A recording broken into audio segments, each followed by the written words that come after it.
I was going to ask if you still find yourself coming up with ideas and thoughts for Doctor Who, because I think you've said before that you... No. No. No. He never did at the time, frankly. I had to do it all. I used to get his factory fact. sweepings. Yeah. That's what I had. He said, do you think of stories? Yeah, I kind of do. Do you? I think of monsters. Stop with me like that. No, do you never think, you see something scary and think, that could be a Doctor Who monster? I do think that. Do you? I honestly do. I see films and I think, well, that's Doctor Who and stuff. Yeah.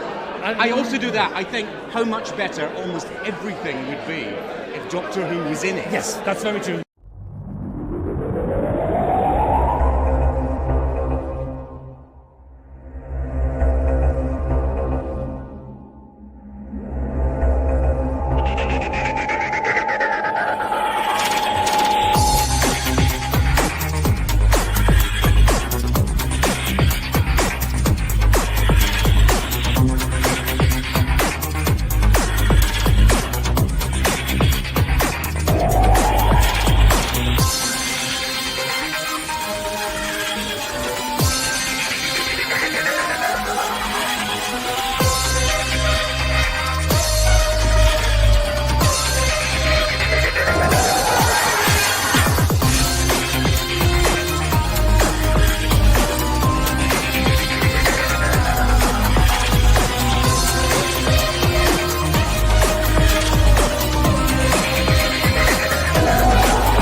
Hello, it's time for Type 40 Live, materialising again here with the live stream Doctor Who magazine show across your view screen in real time on YouTube, Rumble and on Facebook, and always in front of a live chat full of friends, fans and companions just like you.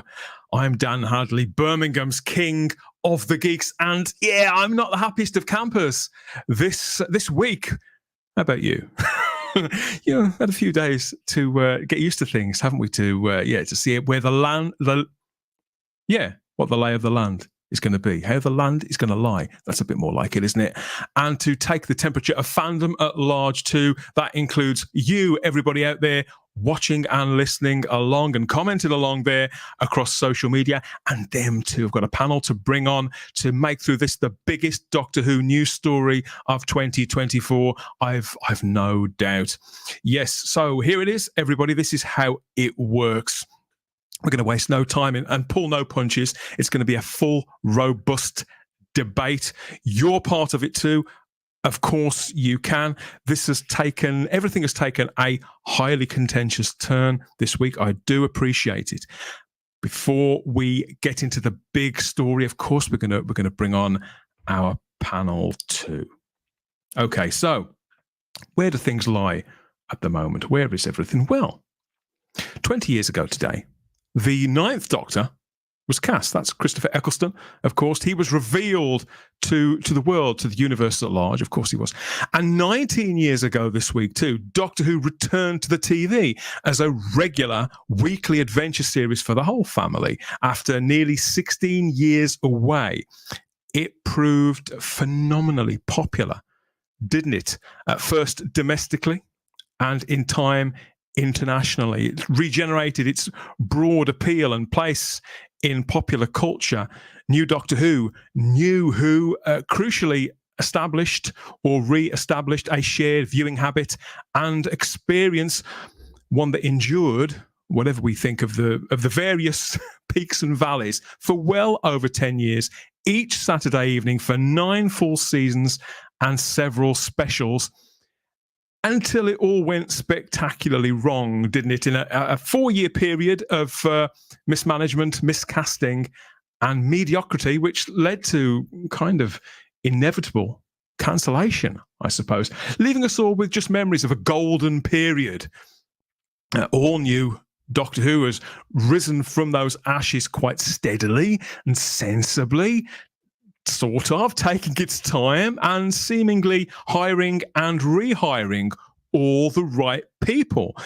Bad Wolf Studios, the first independent to take the series forward under agreement with the BBC, and it could seem like a natural fit. After all, this is to some extent the same team who delivered that trip of a lifetime in the first place back in 2005.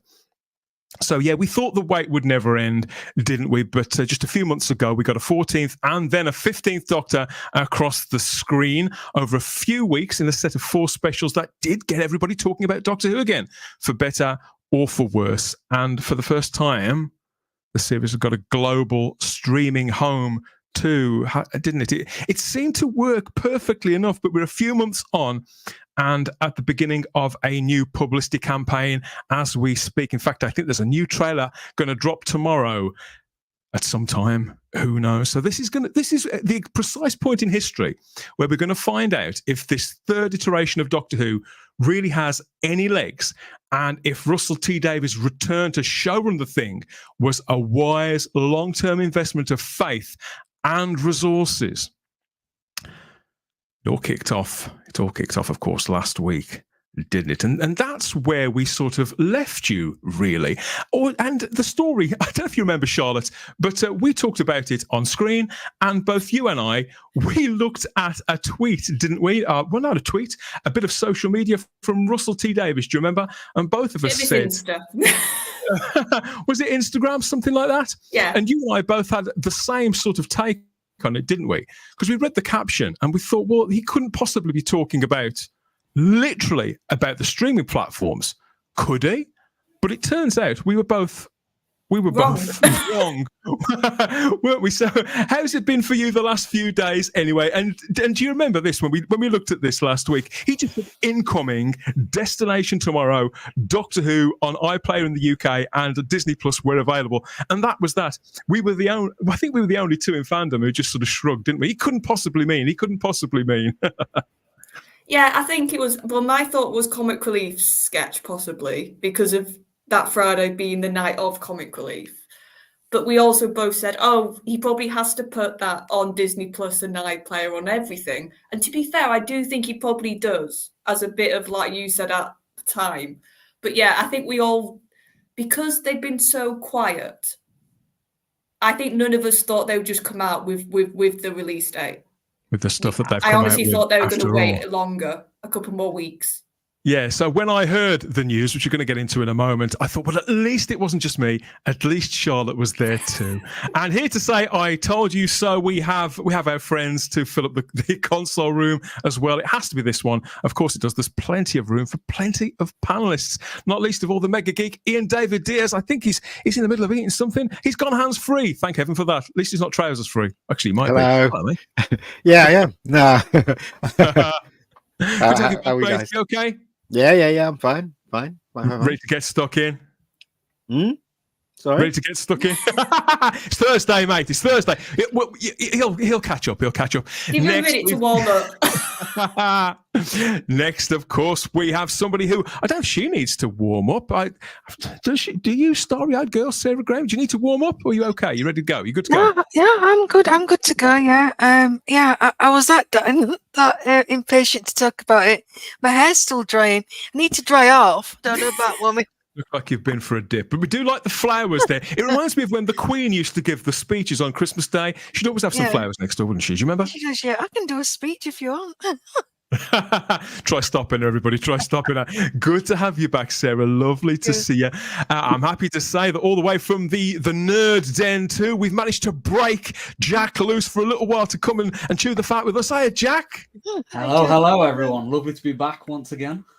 Good to have you back, buddy. Yeah, we're in the dark crevice. We've broken out the dark splat for the news this week. But how's life been with you? Because it's been a couple of weeks on the dark side or the light side. Well, I mean, it was on the bright side, and then with this recent news, it's I don't know. It's heading to the dark side, I think. Into darkness again. Oh dear, oh dear, oh dear.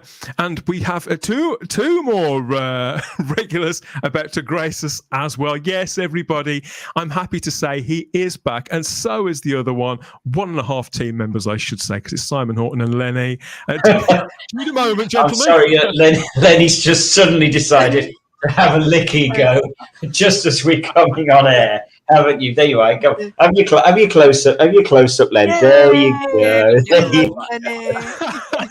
Well, I think I could have something that may distract Lenny. And we welcome back, Simon. It's good to have you back. It's good to be back. Hello, everybody. Nice to be back. I only had 1 week off. It feels like a lifetime already with what's happened. But hey, there we go. And you missed nothing, obviously. I've missed nothing at all. Charlotte, you say nothing. You did miss this, Simon. You did miss this. Oh, do you know, I was so tempted tonight to turn up in a lycra silver boob tube. Oh, God, I nearly did. I was that close. You'd be surprised. What can you do? What can you say? What can you say?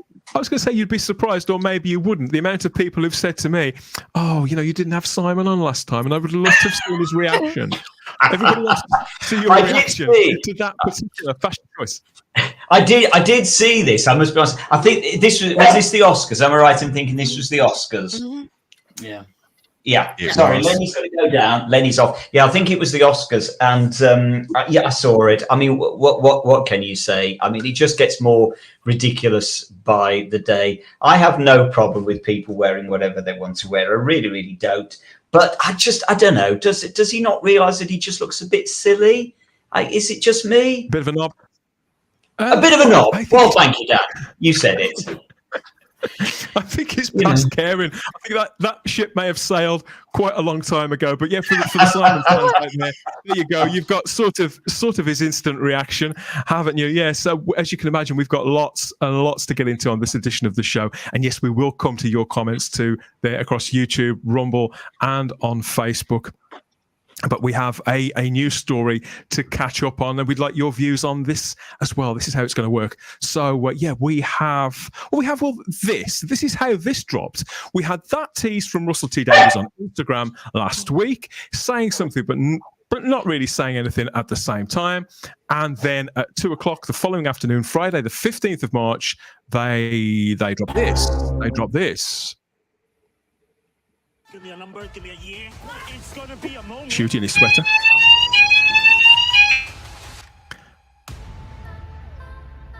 What a winker.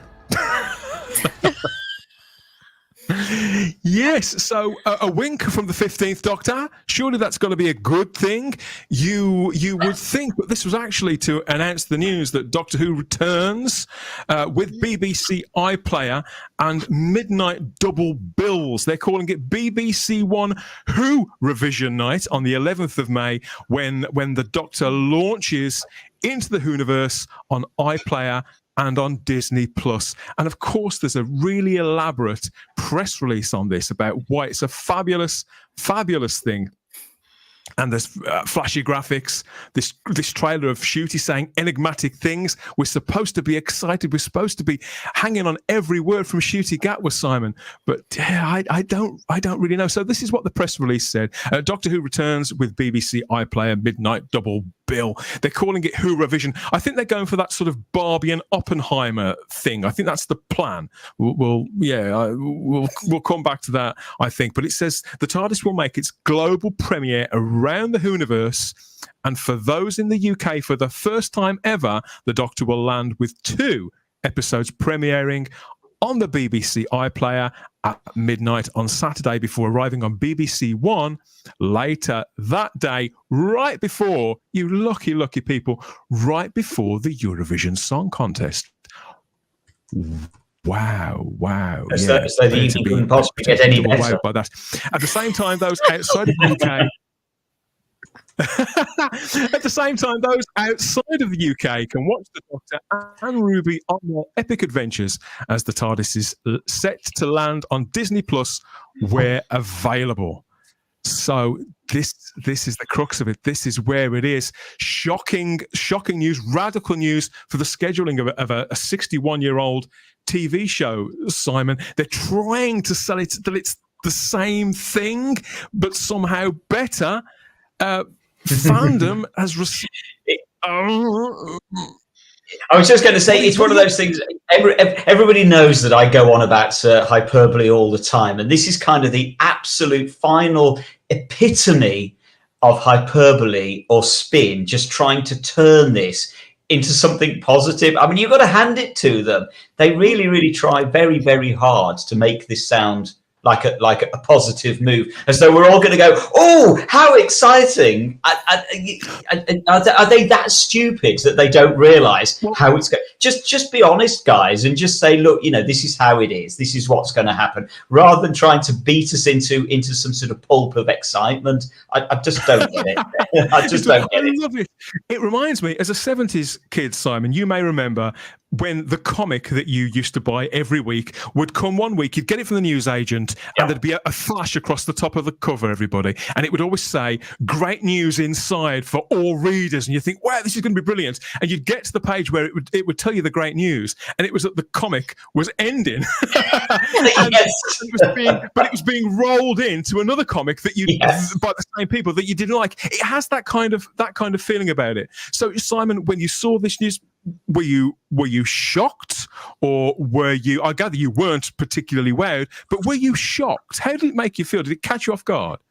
It caught me off guard. I have to be honest. It caught me off guard. I'm not particularly shocked because, again, I remember saying, a couple of years ago, whenever the whole Disney Plus thing first got floated, that Disney would have a big influence on the show.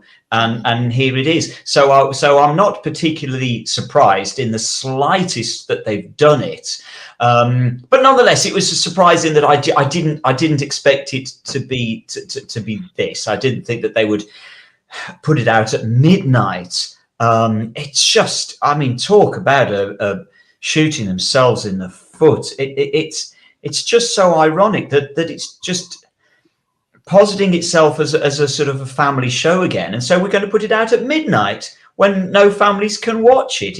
It literally beggars belief. So I was speechless. I have to say, I was speechless for a while. It feels so cataclysmic and so far-reaching that it's hard to know where to start with this news, I think, Sarah. Yeah, to be honest, my initial reaction was one of relief that we weren't getting a comic relief skit, because I had gone down that rabbit hole with Charlotte Shields. And I thought, goodness me, what on earth are we going to get? So I was relieved that didn't happen. But yeah, it's just, nothing screams family friendly, as Simon said. Let's dump it at midnight. It's not a surprise. We know Disney were involved, and from Disney's side of things, if they're putting all this money into this project, of course they want. The thing is, Sarah, they're not actually putting that much. Sony have put a lot of money into it. Disney haven't really put that much money into it. But it's that kind of. They're badging business. it. Yeah. What really sticks in my thought is that once again, the British public, the license fee payers, are in a smacking face, and the British fans. I can't understand why I'm all for it going out at the same time. Yes, it's a global relaunch. I get that. I think we've all enjoyed that the last few years, haven't we? Not just with the anniversary stuff, but generally speaking, I think, speaking as somebody, we're involved in fandom, and we've got a lot of friends internationally, so we're able to talk about it generally around the same time, aren't we? And for the most part, we tend to have been on a pretty even foot in the last few years, the last 10 years, maybe, Sarah, probably since the 50th anniversary. Yeah, and I just see why did you have to change it? There's, if it's not broke, don't fix it. This cannot help but tinker with things. But this screams to me, and this is just my opinion, it's desperation. I think putting it on during Eurovision, it's more padding the ratings, because if the overnights are going to be terrible, they can say, oh well, everybody was having Eurovision parties, but we did well on iPlayer where you only have to watch for 2 minutes for it to be a view. It did all right on Disney Plus, who don't need to show what their scores are, what their ratings are, and I just think it is all to protect the perceived, success of this show. Just to clarify, it is on. Apparently, both episodes are going to be on before Eurovision when they make their standard terrestrial debut. Rather, because I wondered about that as well. I thought we might get one Doctor Who and then half of Eurovision, then another Doctor. But because they do have a little recess, don't they, where they do the results? Yes, we'll come more to Eurovision later on. But I'm still not entirely sure precisely how going to roll out. It's so what you're saying, Dan, is they're doing. I know they're doing 2 episodes at midnight on iPlayer, but you're saying those same 2 episodes are then going to screen. I assumed it was just 1 episode of screening before Eurovision. Apparently, both episodes are going to screen on the Saturday evening as well. A double bill. Well, what time will that start then? Because Eurovision always starts at 8. 6, then I would say, maybe 6, 6:15. It's going to be tight. Wow. Yeah. Okay. It does speak of a certain sort of urgency. Ian, I don't know. I has to guess to say that Eurovision isn't a night that you would circle in red on your calendar. No, but obviously, really surprised me. But 2 episodes of Doctor Who there as a lead into the Eurovision Song Contest, or to complement one another, however they're trying to sell it to us. I mean, this entire story, how aware of this have you been, and what did you think when you first heard this news? Well, I hate to say this, but me and Simon tried to warn you guys a long time ago. I remember when we did one where Simon was saying the same thing as me. Look, Disney's in charge. You don't think they're gonna, distribute it and not have anything to do with it, not have any say in it, whatever. And everybody kind of shot us down, and now we're here. I shot you down. Yeah, I would. I think to be fair, I think you were probably cautiously optimistic. I think. Well, yeah, I said I was cautiously optimistic, but it was obvious what was going to happen, and this is what's happened. So, and quite frankly, I don't really care anymore. I don't care if they're going to put it on at 8 o'clock. Midnight, because I'm not going to be watching it personally.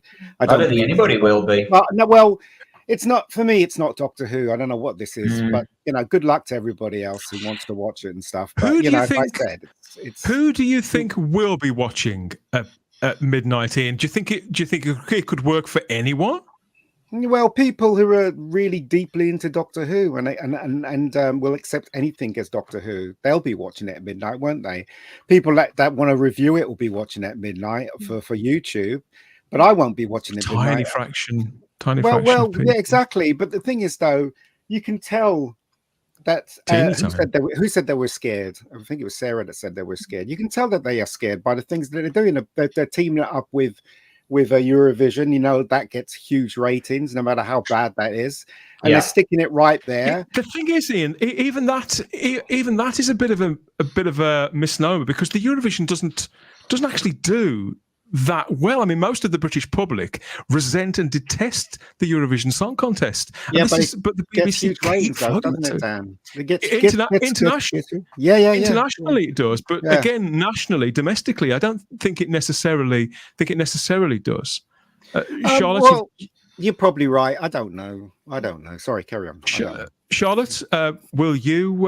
What will you be doing? Will you be there with your finger hovering over the button on the iPlayer at 1 minute past midnight? I'll be asleep, because if I don't sleep, I'm grumpy and a horrible person the day afterwards. Who do you think? If you watch the show, you'd be grumpy and horrible. Let me tell you. That could not happen. We'll see. Who do you think will be there at midnight to watch this? And what do you think of the news generally? Dan will be there at midnight. I think, like Ian said, the diehards, the people who just the mere thought of not going on X and not going on their social media, that's enough of a scary world for them. So they'll literally stay up so they don't get spoiled. And it's just like with me, when I saw this news and when I actually started to break it down, I was just like, how many degrees of stupid are in this idea? It just goes to prove they don't really care, do they? They don't really care about the British public. And it just goes to prove they're taking it in a direction that is not appreciated by, I'm speaking for myself, and I can say us, not appreciated by us. And also the fact that it's total disrespect to the British people that pay the license fee, and also the Doctor Who fans who want to carry on liking Doctor Who. So, I mean, with that right in front of your face, why would you give them any attention at all? Well, it's like I said, there's degrees of stupid here, because you've got the timing, like you said, that basically the viewing figures now don't matter, the overnights, because they've shot those out equation, and I think on purpose, honestly, myself. Yeah. It's effectively giving up on overnight ratings, isn't it? It's basically giving up overnights. It's more like you said, the time. Who's going to stay up? The majority of working people, of families, of people who need to actually sleep, like I sort of joked about with me, we won't stay up for it, and they don't care about that. No. Another thing is, you've only got 8 episodes during your season, and you're blasting through 2 of them in one night. Yeah. So you're shortening your sort of talk, sort of the length of you could have of people talking about it, of doing videos about it, of doing reviews. You're basically shortening your window in a year where we haven't got spin-offs to sort of fill any void. We've literally just got the series and then a special. So like I said, you're blasting through 2. It's the timing, and it's at a time when fans are already feeling put out. So you've just given them the best reason in the world to say, well, you've treated me like dirt by doing this. Also, I'm sorry, Russell, don't you love to bang on about the license fee and how brilliant it is and how we should keep it? Good point, Charlotte. We're partly funding this through that license fee, and we get second gibbons, like second. Extraordinary abandonment of Russell T Davies' own, he'd have you believe, deeply felt beliefs and allegiances for what? I mean, they do go to great lengths here in this press release to zhuzh us up, Charlotte. You know, it says viewers in the UK will now be able to watch whenever and wherever they choose. Sounds brilliant, doesn't it, when you put it like that? With the option to watch from midnight on the iPlayer or to tune in at prime time on Saturday nights on BBC One, the same as ever, the same as it always was. So surely this is just more options. What are you complaining about? It has that kind of, everybody look happy, everybody look happy. Well, yeah, and also another degree of stupid. We've had 2 eras that proved if you mess around with your slot, if you mess around with your timing, it puts people off. It happened with Capaldi to some degree. He didn't get a constant time slot, so he was shifted around. And Whittaker got put on a Sunday, which wasn't the Saturday slot, which 2s always traditionally have. So you've had 2 eras which show you this is what happens when you mess around with timings and where people are going to watch it. And the other problem you've got with all of this, of course, is we've completely abandoned, clearly, the idea of Doctor Who being event TV. It's completely gone. They've tried to make out that it's event TV but because they're putting it on at midnight, as I say, as though that's a good thing. But the problem is, by the time we all get, because I mean, I'm assuming that nobody here is actually going to be sitting up till midnight to watch it. Not a chance. And so by the time we get to, let's say, 6 o'clock when they start screening these episodes, by that point, they're old episodes. You'll have seen spoilers on social media. People have been talking about it. The frisson of excitement of settling down for a brand new Doctor Who episode is now gone, because you could watch it at 10 o'clock in the morning with your cornflakes if you fancied it on Saturday morning. So as I say, by 6 o'clock on Saturday evening, it's literally old news. And so you're almost going to be left with the point, well, I don't know, I'll watch it, I'll catch up on it sometime in the week. So any chance of actually building any enthusiasm out of this is now zero. But also, Simon, any big reveals that are in these episodes, whether that's a guest star, whether that's a story beat, whether that's, I mean, for God's sake, they've been teasing there's twists this series. I'm going to know the twist. It's ruined. America's going to tell me about it before I watch it on TV. I mean, in all fairness, you know that part of my role is to play devil's advocate. We are all we all have our own agency, don't we? We're all, in particular, we're all adults. We can decide what's more important to us, checking social media or waiting to see Doctor Who. So we don't have to. We could always exercise restraint and stay off social media. Yeah, but you shouldn't have to, though, should but you? it'll still come up on the iPlayer, though. Yeah, but you shouldn't have to. I was going to say, but Ian's right. We shouldn't have. So what we're basically saying now is because some stupid decision by the upper echelons, we've now got to stay away from social media on that Saturday. Or any of us going to? Of course we're not. So it basically removes me even further from the episodes than I already was, and I was pretty much out in the Sahara Desert to begin with, and now I'm out in the Antarctic somewhere. I just don't give a damn about these episodes. And so, I get what you mean. But the thing is that what I don't think that they realise, or the idea they've got in their heads, is that because they dominate the media and they're trying to move from legacy media now to control new media as well, they forget that people don't just use Facebook and X or Instagram to keep an eye on whatever the legacy media are doing, whatever TV and movies are coming. Some of us use it to keep in touch with friends and family, to organise other things in our life. So whilst I do think there's an argument to say, well, you could always not look at it, there are other uses for social media. And therefore, just as you were saying, Ian, we shouldn't necessarily have to turn down different parts of our other life because the BBC or Disney Plus want to treat us like this, want to commodify us like this. Well, it's not just like I said. It's not that I was just thinking, like, so basically, I can't go on YouTube that day because every thumbnail is going to show off. Yeah, massive spoiler. You can. You just don't worry about the episode. Who cares? Doesn't matter. And I think we've said this before, and this to me is like just proves it utterly. I know it's been proven before, but if anybody had any doubt, that you're right, we're seen as a commodity. Russell and his crew and the people here who run the show are just like, oh, you'll watch it anyway. We can do whatever we want. We can put it on a stupid. But you will watch it anyway, won't you? They know. Anyway, right? They know that there's a certain percentage of fans that that will. And I'm looking at them right now. what really gets my goat as well is this complete erosion now of family watching. Now I know TV is on the decline, but Doctor Who is meant to be a family show.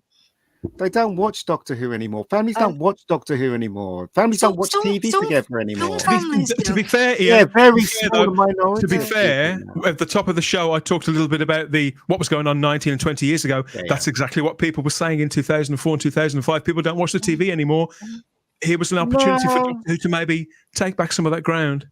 No, not really. I mean, people did watch TV around about that era, but because the playing field and also social media has gotten bigger now, the kids of today, I say the kids of today because I'm so old, they're mostly watching TikTok and whatever is on social media now. So the families are split more than ever than in the 2000s. Let me tell you, I'm serious about this. My nieces come round and they stay at my place, and I don't even get to talk to them because they're on their phone all the time. You know what I mean? The fact we've all got these personal devices in the palm of our hands pretty much constantly, or at the very least in our pockets.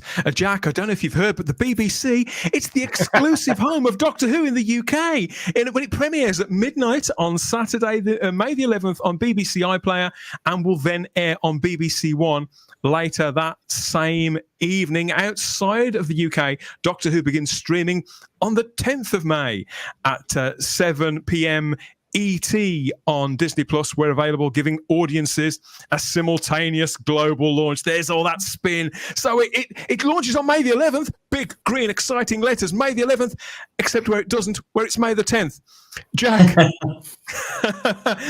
you can see the sleight of hand going on, can't you? But obviously this is a huge story. You know, you're a YouTuber yourself, you make content, you talk about this pretty much daily. When you saw the news break, how did you feel? Were you surprised? And what's the impact for you? Is this as huge for you as it is for us? Yes. Yeah. To be honest, I was surprised, but I don't know why I was, because obviously Disney now have a big involvement with Doctor Who, especially with this new season. We were told for ages that, you know, this is where we're going to be seeing Disney's involvement, you know, with the marketing and stuff. And, you know, with the way other Disney Plus shows have gone, whether that be Marvel, Star Wars, I don't know, High School Musical or whatever, they always have that template of starting off with a 2-episode premiere and then just dropping stuff at midnight or whenever on there, or the and it's just it just has baffled me though with Doctor Who, because obviously Doctor Who, it's made a lot, or well, entirely now these days in the UK, and it just feels like we have kind of just been given like we've just been given like the dirty picking. The shaft. Well, we have because the shaft by the BBC, by Russell T Davies, and by Disney Plus, Simon. I mean, when you exactly because you're right, Dan. When you look at these timings, let's just look at that for a second. Who is coming off best in this? Who is getting this episode first and in its most convenient form? New York. It appears to be America. It appears to be America. And where are Disney based? Oh, let me think about this for a minute. Oh, yeah, that's right. It's America, isn't it? Yeah. It's obvious. There's no doubt whatsoever that Disney have wielded their clout just as we knew they would. And they've presumably, I'm assuming, because it's the only assumption you can come to, unless somebody from up high wants to actually correct us and say, no, this was a choice on the BBC's part to put out the episodes at midnight, and it just so happened that meant that America got it at 7:00 in the evening. Then fine, correct us. But from where we're standing at the moment, it looks, the appearance is that Disney have used their clout and have said, we want to have the prime time screening of the episode. Yeah. And there we go. And this is the way of the world now. That's what's effectively happened, isn't it, Simon? The slot, the family slot that the UK has had pretty much for the entire duration of Doctor Who, but during New Who, where it was incredibly successful, that 7 p.m. in the evening slot. Now people in New York and Toronto get to enjoy that. People in LA, they get a pretty good time as well in the late afternoon. Yeah. But it's been swapped out. It's like seeing two kids at a party, and one wants the toy that the other one's got, so you just sort of swap it out of one hand and give it to the other. It's quite understandable if the child who's now lost its favourite toy, or at least has had it sort of taken away for now, is going to feel a certain kind of way about it. I don't think that's unreasonable at all. I think to a large extent, as I say, it just makes me feel even more disconnected from the new show. I'm not, to be clear, I'm not annoyed, I'm not upset, I'm not any of those things, because I don't care. And actually, I care even less now. Yeah. So I'm just not remotely engaged in this show anymore. It's clearly not my show. It's not speaking to me. It has nothing to do with my life. Am I going to watch on that? Simon, they don't care whether we're watching or not. That's the problem. They don't care whether we care. They don't care whether we care. All new Doctor Who is just content, and we are just a commodity. Mm-hmm. Does that sound harsh to you, Jack? Because obviously you're the youngest person on the panel. I'm conscious of the fact that I do want things to move on. I don't think any of us sat here this evening are particularly even though a lot of us are nostalgists, Jack, and we talk about the past quite a lot. A lot of us are all for evolutions in technology, and we want more people to watch this show and new generations to come. So how is this coming across? But you see where we're coming from, Dave? Yeah, I do, and it's a shame, because I am still looking forward to new Doctor Who and getting new episodes and stuff. But it's just this release schedule. It baffles me as well, because Doctor Who is a family-orientated show at heart, and it should be. And yes, you can argue that it's still airing at 7 p.m. and all that stuff. But at least for the first 2 weeks, there's stuff like Eurovision. I think the football has some interference as well. Really? You are joking. You see, this is the drawback of running a show, any kind of drama like that's got a longer run than 3 or 4 weeks in those next to summer months. I always thought that leaving it till May was a little foolhardy, but now you've mentioned that, because it is the time of year where you got Wimbledon, you got the golf, you got the snooker. I hadn't thought of that. Yeah, and I think that's I know, because there's this tagline called Eurovision, I think they came up with for the press release. Yeah, I noticed they had to put a hyphen in it because people kept calling it Ho-vision. Oh God, I thought that this fella might quite like that, the way things are. So this is what Russell T Davies had to say. At last, it's my great delight. Oh, shut up. To unleash a whole new season of the Doctor and Ruby's adventures together, monsters, chases, villains, mysteries, and a terrifying secret that's been spanning time and space for decades. Don't miss a second. Nothing new there then. Yeah, the only thing that's missing is the hurrah that we normally get on the end of it. But there we go. Oh yeah, you just see through it now, don't you? I can't help but feel that this is all deliberate. I don't know if it is, but I just think, you think? Let's get it all. Let's get it. Let's release it close to summer. Then we can blame the football as well. I think they know that the special didn't perform as much as they thought they were going to do. The Christmas one didn't perform as well. This isn't going to perform. There's no way this isn't going to get the numbers that Jodie's first episode got. Well, my sources tell me, sources close to Type 40, I should say, have told me, this is several people now, that they were shaken, no matter what they said publicly, that they were shaken by those figures for those specials. They went, I think Jane Tranter went on the radio talking about how fantastic it was, that they were clocking up all these figures during the week on iPlayer, how brilliant it was, and this was all by design, but apparently they were rocked. They were shocked by how low those figures were for those anniversary specials back in November into December, whatever it was that they said. They were also shocked by the public reaction and the fan reaction to the Children in Need Davros fiasco as well. So there are a lot of things that rattled them last year. And it could be that I don't think that this was always the plan. Again, not that long ago, Jack, sources told me that they planned on launching Doctor Who on the 4th of May, the week before. Yes. Yeah.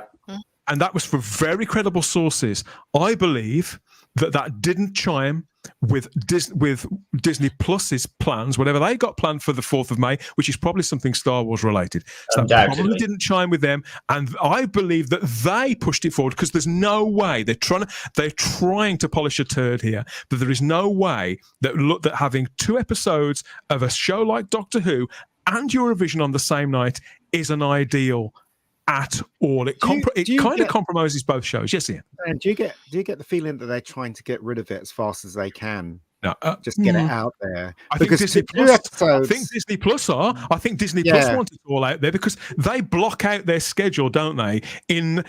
Somebody explained this to me. I think it was problem being. I think they've either got when they divide up their year as regards the television year, they've got 6 and 8 week blocks. Do you remember hearing this story? It all works itself out, and they know exactly what's going to drop in each quadrant and how long they can run publicity for. I think that it is, but it's Disney Plus specifically, and the BBC are probably just as pissed off with this as we are. Or they can make something of it. I mean, Disney can do what they want on their side, but the BBC can do what I'm assuming now can do what they want on this side. They don't have not necessarily. Oh, really? So undoubtedly, I would say that Disney. If you think about it, if Disney need the finale if Disney need the finale to wrap at a certain week of their year, because they've got something kicking off the following week, a new Star Wars show, some other dopey thing they've got starting, they need it to finish by then. It's almost academic to them. They don't care how it starts or when it starts. In fact, that might explain why they're showing 2 episodes then at the same time. It could well be. It might well be that actually the theory about it potentially starting on May the 4th was actually correct. But then they realised that Disney sat on that and said, no, you can't do it. So that's why 2 episodes are going out together on the 11th of May, because one should have gone out the previous week. It could well be. That would make an enormous amount of sense. So that, in other words, it still fills the same block of broadcasting time. It still fills 6. Is it 6 slots, 7 slots? No, 6 slots. Remember, content, not programming, and we're not an audience now. We're just a commodity as well. So it is a shame. And you know what? I think another shame as well, and this is why I believe that this won't be something that Bad Wolf or Russell T Davies are going to be on board with. It's because it's going to compromise the actual content, just as you said, Charlotte. So we're going to get both episodes there on the 11th of May. It starts with episode 1, The Call of the Universe by Russell T. Davies, shooting Atwood and Millie Gibson, obviously there as the 15th Doctor and Ruby.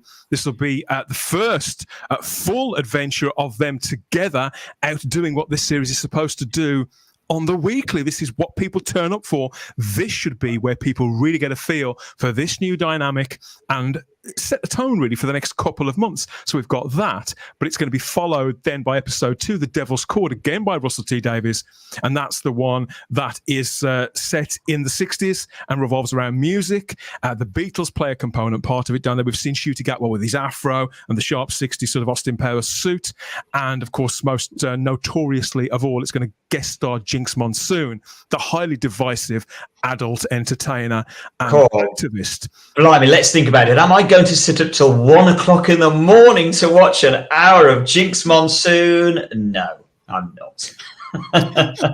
Not going to happen, is it? Let's be honest. Yeah, and the thing is, it won't have, more just like I said about the idea of spoilers, it won't have that time to breathe the stories. No. Like naturally, if you have one Saturday and then you have a week before the next one, fans can do their usual thing of talking about it, of doing their theories, of doing all that stuff we've done for years and we love in the fandom to do.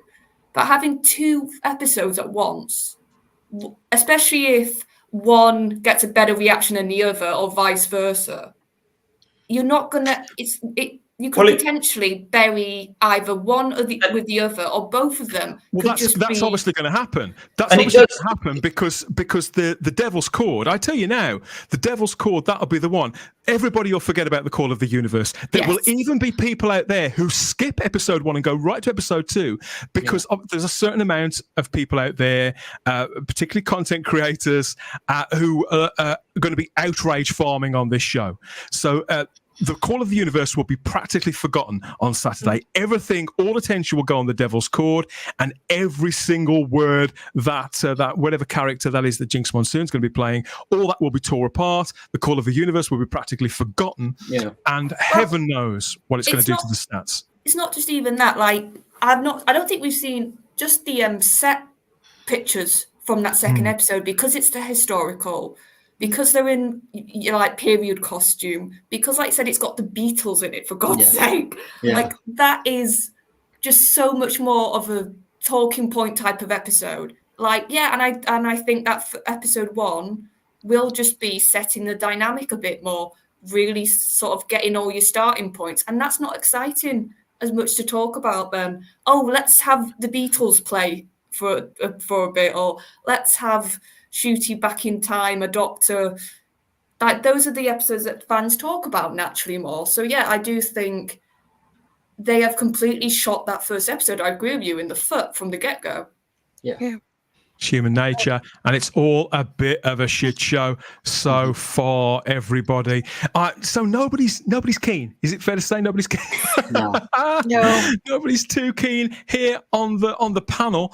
I think that we've earned a nice rest from our opinions for a little while. Perhaps it's time to take stock out there, because we're streaming this as always to YouTube, Rumble and Facebook in front of our friends there in the live chat. Let's go and see what they've got to say about all of this. Oh, I hope somebody's got something nice to say. Say something nice. Otherwise, I'll destroy the universe if you don't watch Type 40.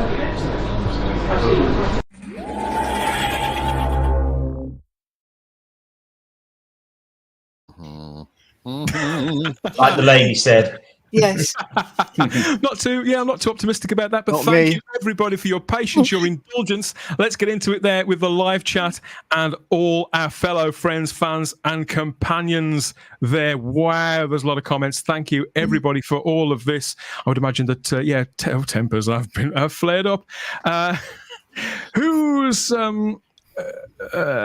looking forward to the constant reminder Ncuti Gatwa is black and we are all racist, asks Heretic. Again, that's editorial content, isn't it? I don't want to be too cynical about all of that, because we're hoping that this is going to be a lot better written than the previous era. Good to see you here, Heretic. Oh, Missy says YW. Good old Missy. Richard Brooks is with us, Ian. Good old Richard Brooks back. And he says, fantastic, some positivity. The call of the universe. Yes, it's finally arrived. A Littlest Hobo crossover episode. What does he mean by that, Ian? What's the Littlest Hobo? I think it was a kid show, wasn't it? Little Hobo. It was. Saturday mornings. Yeah, it was. I'll keep moving on. Maybe tomorrow I'll want to settle down. Until tomorrow, I'll just keep moving on. That was the theme. That was it. Yeah. The Alsatian or the sort of raggedy-looking dog who had the raggedy-looking dog? Yeah. Ah, okay. Yeah. It's Jinx, says Matthew Pound. That's 2 words. Says it all, doesn't it? Says it all. Cliff Maxwell's here in the live chat as well, Sarah, and says, "Hi, Cliff. Good to see you, mate." Says Disney has very fixed release days as either Wednesday or Friday. Oh, I didn't know that. So they've set that up. So even releasing on the 11th of May as a Saturday is off schedule for North America. I think. Yeah. Does that mean they get it on Friday? They'll get it on Friday. So Cliff has identified a pattern there. Wednesdays and Fridays. That does actually chime in when you think about some of the bloody awful Star Wars shows you and I have sat through. Oh God, yeah. They have on Wednesdays or Fridays, haven't they? And other things. Willow, all that stuff. Thanks for that, Cliff. I think this is the kind of context that we need, isn't it, Charlotte? Because this whole streaming sort of sphere in itself is so complicated, and yet we know so little about the figures, the stats, the ratings, and the science behind it. I suppose they're quite cagey, aren't they? The streaming platforms. Well, yeah, and I think Doctor Who's probably going to be an example of a proper hybrid show now of the streaming aspect and traditional television viewing in the UK. It's almost got to stride those two fields at the same time. Tall order, isn't it? Very tall. I think they should just go. BBC just go straight to streaming. Get rid of the license fee. Exactly. Streaming service. Well, that's of course what the BBC want to do. They're constantly just pushing everybody onto iPlayer. They don't want people to be watching terrestrial TV. Russell doesn't believe it. Just like you were saying, Sarah. Russell doesn't believe in that, or he'd have you. He wouldn't believe in it, and it looks like Channel 4 are actively moving faster than the other networks towards that. And a lot of people who support Channel 4 say that's meant to be a bad thing. So I can't. There's lots of spinning plates. Yeah. And a lot of people playing the shell game on us with all of this. They're trying to have their cake and eat it, and they'd have you believe any one of a number of things that suit them in any given week. It's very difficult to. I think they know the game's up with the funding model. They have to, because none of this makes sense at all. Hello, John Jordan. He's in the live chat, Sarah, and says Disney in the US deliberately launched with a couple of episodes per episode. Oh, so these double bill launches are quite common, are they? Yeah. Figures on minutes watched, Jack. So 2 episodes helps them spin the figures. Does that ring true for you? Does that ring true for you too, Jack? Well, I mean, I haven't watched any Disney Plus shows for a while. I cancelled my subscription a good year ago, but I remember when I was into Marvel and stuff actively, there always used to be a double episode premiere, and there was always I forgot about that. They do that. They did that with Jack Reacher, the second season of Jack Reacher. They put, I think it was 3 episodes out first, didn't they? You could watch all 3. I think Andor was the last. Yeah, Andor was 2, wasn't it? Two episodes. Andor, was it 3? Right. It was 2 because we did cover those 2 on another show. Yeah, you're absolutely right, Jack. I forgot about that. I just makes couldn't sense. be bothered with that anyway. But yeah, when it comes to these shows, normally when they release 2 or 3 episodes in one day, it's because they're all meant to be interconnected or something. So like if you watch just one, you're not normally satisfied or whatever. That's meant to be the thing anyway. But in Doctor Who's case, I would have thought, okay, even though they don't normally do it, it might have been a 2-parter. But I mean, you've just listed the names off there, and they don't seem connected at all.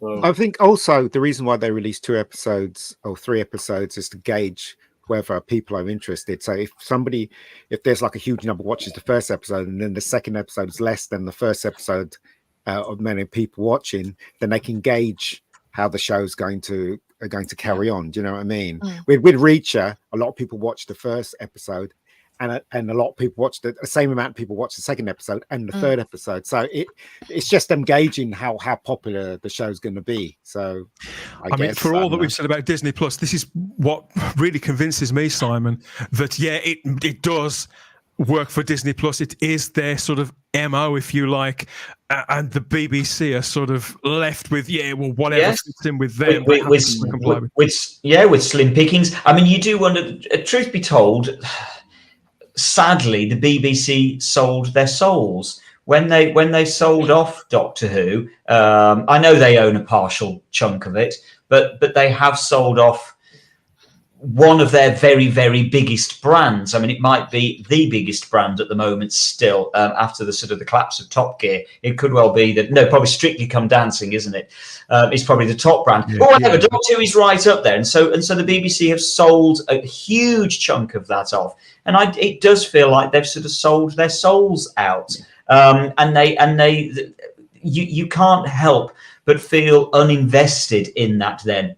Yeah. Because suddenly it is just this, it's this conglomerate that is making this show. You know, we've talked at length about how that we didn't think would Disney have an influence on it, wouldn't they? And it was obvious that they would.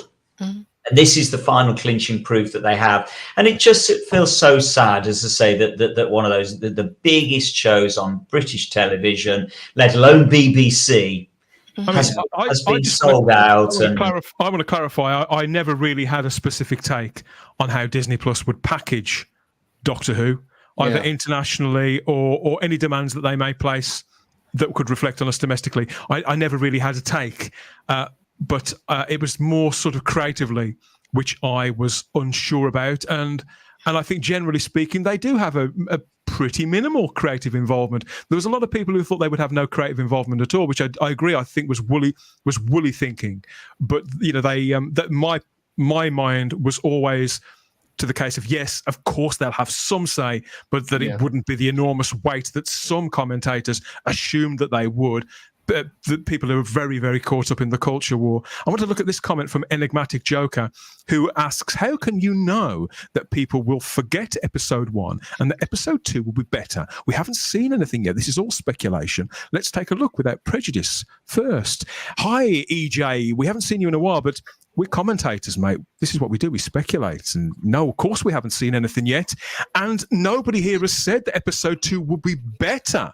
What we're stating is that episode 2 is likely to attract more people because it's going to be a more contentious and charged episode and will be feed for the culture war. And so, of course, we don't know people will forget episode 1, but it's sort of human nature. If you've got two items set before you and it's not a 2-part story, and it's a show like Doctor Who, which is kind of an anthology show within a normal TV show. So you can watch most episodes out of order, and this isn't a 2-part story. There is that temptation that people may, not will, may. And I think that's dangerous. That's dangerous territory to take Doctor Who in. Yeah, but this show is about speculation, isn't it? This is what we do. We speculate. So it makes, you know, so yeah, even though I get what you're saying, but you have to understand that we're guessing here. So yeah, we're just having a bit of fun. We're just guessing this stuff. Exactly. We're just thinking around the issue and wondering what might happen. Sorry, whenever I bring any information that comes from a source that's told us stuff, I will tell you that everything else is either speculation or our opinion. Charlotte, I was going to say, and but a little bit of what's happened before in the show. That usually the opener, unless it's like a Rose, for example, that obviously was gonna stick in the head because it was the first one back of Eccleston. Usually, unless they're like really big episodes, the first episode tends to get a little bit forgotten. Like if you go through Modern Who in your head now, how many first episodes can you remember that aren't like a Rose? You don't tend to remember them as much. You tend to remember either the historicals, like I think the fact that it's historical, I think it's going to help it a lot. You tend to remember the finales because they're usually big and like everything's going on, or you remember, oh, this character came back. The first episodes tend to, we could be very wrong here, but they tend to not be as memorable. just because of the way it's been written of past. I remember all of them. The positivity that we have so far in the live chat is that most people seem to like these episode titles, both the Devil's Chord and the Call of the Universe. The Devil's Chord is going to be one of those everyone gets hypnotized style episodes, isn't it? Asks Robert Payne. Good to have you back there, Robert. Happy to see you in the live chat there on the YouTube side. I think we have a double bill of episodes on May the 11th because either the European football or the Olympics start in June. Speculation there from Tony L, which lines up with what you were saying there, Jack. Yeah, it does. You know what? I've just been sat here thinking, this era, I mean, it's still, quite young. We've only had 4 specials, and we're getting into like the first full season. But there has been like not a lot of like negative press already. I mean, obviously stuff like the Daily Mail have, obviously highlighted that fans are unhappy.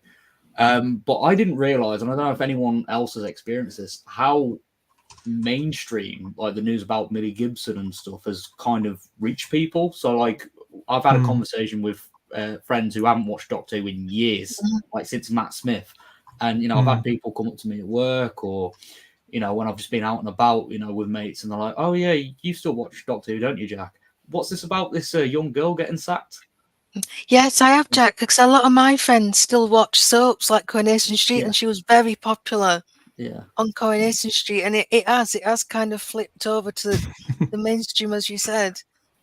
It's a debate. It's been all over the tabloids. When Doctor Who makes it to the tabloids, J&T was right all those decades ago, and it still sort of holds true now. It does sell newspapers. It does get people talking. Enigmatic Joker asks again, where is the source for episode 1? I've got the titles for, and I've got breakdowns of all 8 episodes. We do have our sources here at Type 40 Live. Keep tuned to the channel for more of that. Just put John's comment back up. John's comment. Please. Where are you, John? Go on, you take that one, Sarah. What's he got to say, John? Because, John, his hair follicles are bigger on the inside. Well, so John asks, as a guy who is hair impaired, how does the 15th Doctor's hair grow so quickly? There we are. Very good, very good. Well, he got a machine in the TARDIS and he put his head in it and he presses a switch and his echo grows. A great crowd tonight, states Lord Thoth resoundingly there with his right Lord Thoth. in the air. Yes, again, thank you, Lord Thoth. And to all our moderators there in the live chat on YouTube for everything you do to keep us running here at Type 40 Live. It's greatly appreciated. All hail, Lord Thoth. Matthew Pounder says very clearly, nobody wants to watch 90 minutes of this rubbish in one sitting. EJ, if you think that we sound condemning, have a word with Matthew here. Check him out. He's really nice. Good to see you, Matthew. Happy to have you back, mate. Tony says, I think it says a lot about the state of British TV drama.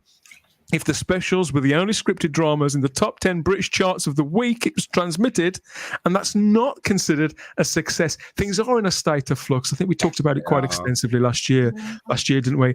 Andrew Dick is in the chat. Hi, Andrew. Hello, Andrew. Have you been here before? Have you been around these parts before? I don't remember. Good to have you with us, whatever. He says there are some quarters of fandom who normally suck up to the show's producers, and even they are negative about this. Simon, has that been, is that your perception as well? Do you undoubtedly. I think it's really interesting the way this has gone. That when was Russell T Davies first announced as coming back? Was it about 2 years ago? 2.5 years ago. There we go. And I know at the time everybody was very, very no, that's not true. A lot of people were very, very pro and very excited, quite understandably, because people had enjoyed the first Russell T Davies era. And isn't it interesting the way this has swung so literally through a 180-degree turn? Whereas I think people were mostly positive 2.5 years ago, now I think it's probably reasonable to say that most people are probably mostly negative against Russell T Davies now. He's lost an enormous lot of faith and love since screenings of those episodes. I'm a massive fan of Russell's, and even it's wearing very thin with but me. Simon, you were the only one that said you didn't want Russell T to come back. I didn't want to be right. And you know what, right? I brought into Russell T coming back because he did such a good job before. And I think you were right. So I got to take my hat off if I had one. I know, but I didn't want to be right. I prayed I was wrong. I felt grumpy and negative at the time, and I didn't want to be. I wanted to be wrong because I wanted to love the new era of the show. Same here. Christmas, I think the Christmas crux of it special put me off it completely, totally. I think the crux of it, Ian, could be just as Heretic says in the live chat here, that we didn't realise back then, and Simon may have had an inclination, but Heretic says this shows how out of touch Russell T Davies is with pushing his messages and various other things, and he's shocked that every fan didn't like this. He's shocked. Well, not every fan. That's not true. There are still fans that support him. And there's not really. Hang on. I've actually mispronounced that. Shocked the everyday fan. Oh, okay. Sorry, I didn't read it either. Yeah. Well, there's not many corners of fandom that he hasn't pissed off. He pissed off the classic Who fans with Davros. You know, he's pissed off. You know, the new Who fans. You know, with making the hash of Doctor and Donna. Yeah. You know, ruining that, you know, beautiful story arc. You know, he's upset people with his firing of Millie. Now he's upset, you know, the rest of the British public. Oh, he's left. Not many. And I think as well, I can't help but think, compared to like other, because he's had such a lead in, like you said, 2 years from announcement to actually putting a product on screen. That's a hell of a lead in to basically put your foot in it. This is. The more I think about it, the more I think they made such a mistake. I hate to say this, but he's obviously not focusing Doctor. He's focusing sticking the message out there. And I think, unfortunately, I've said this before, and I do still stand by it. I think there is an ego driving Russell T Davies. I wonder whether the ego is now becoming pricked. I have to be honest. I wonder whether he is beginning to doubt himself now. And Simon, if you go and watch a clip of him on the One Show a couple of days after that Children Need special, I'd rather not. Special on Davros last year, he looked really full. I won't say he didn't look. He looked forlorn. He looked shaken. Okay. He looked shaken and self-conscious for the very first time I've ever seen him on television like that. He hadn't expected that reaction, and I do wonder what measures they've had to make since. Sarah, you asked if there was anybody left who was still on Russell T Davies' side. I think that this guy almost certainly is. And I know, because I've seen the feedback, that people think I'm being invasive on the subject. The truth is, if I say anything negative about Doctor Who, it goes everywhere, like boom, everywhere, right? Doesn't exactly bring joy to the world that I just say something negative about Doctor Who.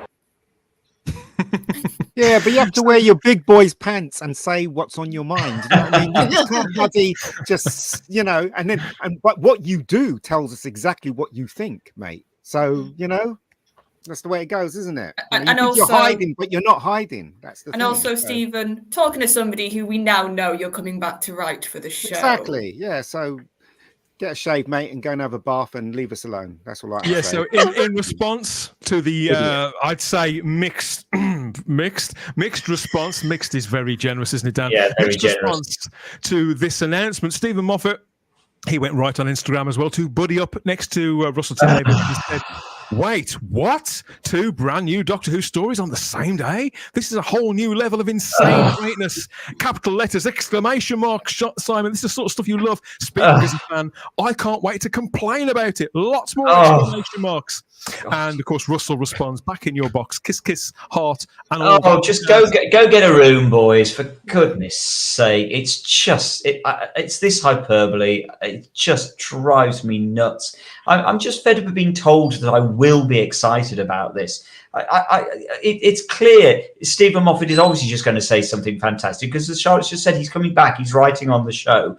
It's in both his and Russell's interests to sort of be buddies. Of course, they're going to support each other. I'm just so bored of this being told I'll be excited about it. It's just boring. It's insufferable and it's smug and it's just, it makes me not want to like them. And I like these 2 men. I have grown up really loving these 2 men and what Sarah, they do, and now I'm just particularly Stephen Moffat. He's so self-effacing, so self-deprecating. He's not someone. I don't think I would ever describe Stephen Moffat as pompous. He's not always got it right, but generally speaking, he seems like a pretty normal guy. We saw his dad dancing on this very show just 2 weeks ago. He's as normal as anybody's going to get working in this field. But this and generally, the stuff that he says about his own decisions, he can be, as I say, he can be very open and inward looking, and yet here he is. And what this reads like to me is, I hate to say this because I've never felt Stephen Moffat is an elitist, but this is it's a kind of like, stop complaining, saddos. Just shut up and watch the telly. That's the effect that this has. It does grind my gears when I read stuff like this, because it's so sort of lock arms and sort of hold the wall, hold the line.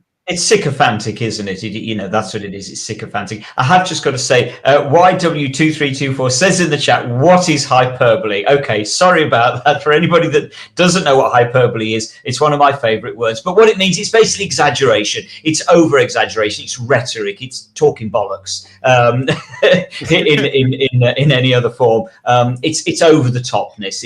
It's for with no justification, or at least without any obvious justification. That's what it is. Exaggeration, plain and simple.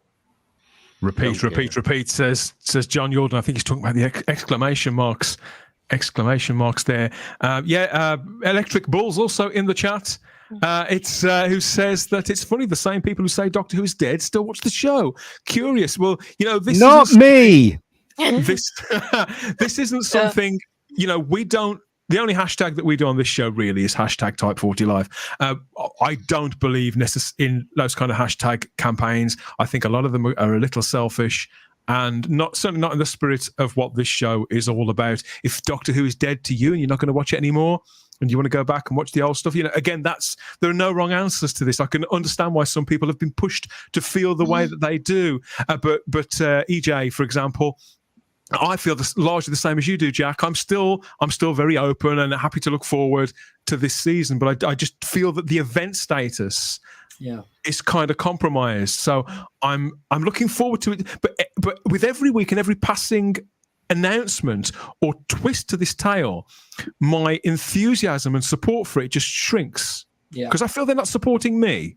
I feel that Yeah, I can see where you're coming from, Dan. And to be honest, even the announcement of Moffat coming back, if we hadn't have had the announcement of this release schedule, this awful release schedule, I mean, as I said before, I still will watch it because I have enjoyed to various degrees the episodes we've had already from this era. But I just feel like there's a lot of, I think Simon said about egos and stuff, and again with Disney and stuff like that, it just feels like this series is kind of taking a hit a little bit, especially with the negative press and stuff. Someone, again, like as a content creator as well, I want to be talking about the show enthusiastically, whereas now, especially seeing negative reactions from practically everyone, I haven't really seen anyone defend this, to be honest. And it's funny, isn't it? It's funny when you think back to sort of say 2005, 6, 7, 8, 9, 10. When Doctor Who was at its absolute imperial phase and it could do no wrong. And now it just feels, I think you said earlier on in the show, Dan, it feels desperate. This does feel like a degree of desperation. They're just constantly trying to turn everything into something that will hopefully, desperately, finally get the fans excited. And yet nothing is sticking. The specials didn't stick. The Christmas episode didn't stick. The announcements about casting, the leaks, all that sort of doesn't stick. And now this midnight screening, it just doesn't stick. It's nothing's working for them. They must feel a bit like it's all fallen to pieces for them. Sorry, Sarah. It's coming back on them, and it's coming back on Russell personally as well, because he's the one who's been happy to take fans to task on Instagram. He's the one taking selfies, Sarah, in the console room. Be excited about this. He's done. To be fair to him, he's done what he did in 2005, 6, 7, and 8. This is the kind of showrunner that we say we want, but but because he's not anticipating where the audience is with it, not just the fan base, but the general audience, because he's behind the curve as regards the culture war, and he's happy to. I don't think he realizes how people feel about Disney and the divisive identity politics that he believes in are things that are issues that a lot of particularly parents in this country feel very strongly about. He's stepping on his own landmine with this, and understandably petitions have sprang up, and campaigns get people to contact the BBC and reverse this decision. Somehow it bit him on the arse pretty hard and pretty fast. Well, he's not learning his lesson. You'd have thought he'd have learnt this from Davros. And it comes back to what Simon was saying. There is an ego there. And there's also this sense that, and it isn't just him, but, this feeling of elitism. The BBC and, these businesses, they're our betters. We're just the plebs. They're going to tell us what to think. They're going to tell us what to watch and how we should feel. And he's got no bloody right to come in and start talking about things to do with families for a start. You'd like to think, Sarah, that because, like I said, I saw his reaction to the Davros thing. You would think that this must be getting over to him somehow, and maybe he's taken time to go outside, touch grass, and have a think, and look up at the sky, and think, am I doing the right thing? But sometimes a cloud is just a cloud. Other times. Yeah. So obviously doesn't give a shit. Well, the other thing is, I disagree. I think he does care, but I think he's now compromised by the decisions that he made 2 years ago. Correct. Which he went adamant and all out to get that international streaming partner, and Correct. Now his decision and his actions are now compromising beliefs that he's, as you said, Sarah, things that he's been selling us for years about the license fee, about event status TV, Charlotte, just as you said, and now his own decisions are compromising his own ideology, his own manifesto. Well, not only that. Go on, sorry, Charlotte. No, I think honestly, you have a Russell that's been so much on a pedestal since he left Doctor Who. So he came back to it thinking, I can do whatever I want. And actually, compared to like the audience for It's a Sin or Years and Years, we've said this before, those sort of dramas, they're watched, but the fans aren't actively involved. They're not talking about it the way the fans of Doctor Who It's a little more passive, isn't it? It's more passive, yeah. So he's been for years and years and years doing these very, he's got his awards, he's got all his acclaim, but it's passive audiences for those shows. He's gone back into the ring with a very active audience. And not just that, an audience that's incredibly burnt, that's incredibly lacking trust. Wounded. That's fragile, that's wounded. And he's just come back and he's just completely, like we've said, every chance he's had, he has found a way to annoy the fan base. And I just think, Russell, you're not up for it. Not when it comes to the fans anymore. Not when it comes to actually running a show involving the fans anymore. Because you just can't get in touch with it.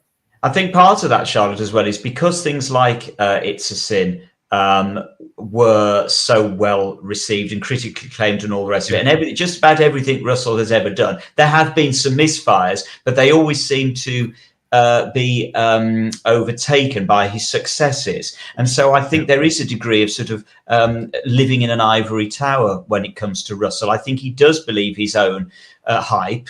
And to an extent, you almost can't blame him because he has always been hyped so phenomenally since, certainly since 2005 when he brought the show back. But even before then, he was being hyped. And so you do wonder whether he's sort of hoisted by his own petard, really. And I think the other problem for Russell now, Dan, going back to what you were saying a few minutes ago, is that he is committed to this. He was writing these episodes that we're now seeing, a year, 18 months, 2 years ago, whatever. And so he committed to them back then. And it's too late now. He knows, they all know what is coming out in these episodes. We don't know. They know what's coming. And they're probably already nervous because of, in effect, the fact that the Tennant episodes didn't really hit pay dirt, and the fact that the Christmas episode didn't set the world on fire, and the fact there's been an enormous amount of animosity towards some of the woke elements of those episodes, and they're nervous about them. I would imagine he's really, really nervous about it now because he knows what's coming out. But it's too late. It's way, way, way too late to do anything about it now because they're on the way. I would imagine that they're doing some re-editing on most, if not all, of those episodes, simply down to the reception to the to all 4 specials. I'd say that's pretty. Say that's pretty likely. Gary Akers, the retro doc, he's in the live chat and says, "Why? Well, he asks, why didn't Disney / BBC just make the worldwide streaming premiere be midnight on Sunday instead of Saturday, so it could air on the BBC first? That would have solved everything." I think they clearly. Somebody mentioned, wasn't it, that they release their shows on, what is it, the Thursday and the Friday? Did somebody say previously? So that's why they didn't do it, I guess. I'm not sure. Well, the whole point is that we assume that Disney wanted the premiere at yeah. Well, yeah. I mean, you know, we don't know. It might be. Who knows? Who knows? You know what I mean? We don't know. We can only speculate. We can only guess at this stuff. Yes. That's what the show's about, people. Yes. Simon Anthony is back in the live chat on YouTube there, looking as dashing and as dignified as ever there, Simon. Happy to have you back. As I said on the other show, program makers have no option but to be pragmatic with the money supply. Of course they do. Of course. Nobody expects miracles. But of course, you know, that part actually goes along with what I was saying earlier. You know, you sell your soul to the devil for money. Okay, that's fine, but there's always a price to pay.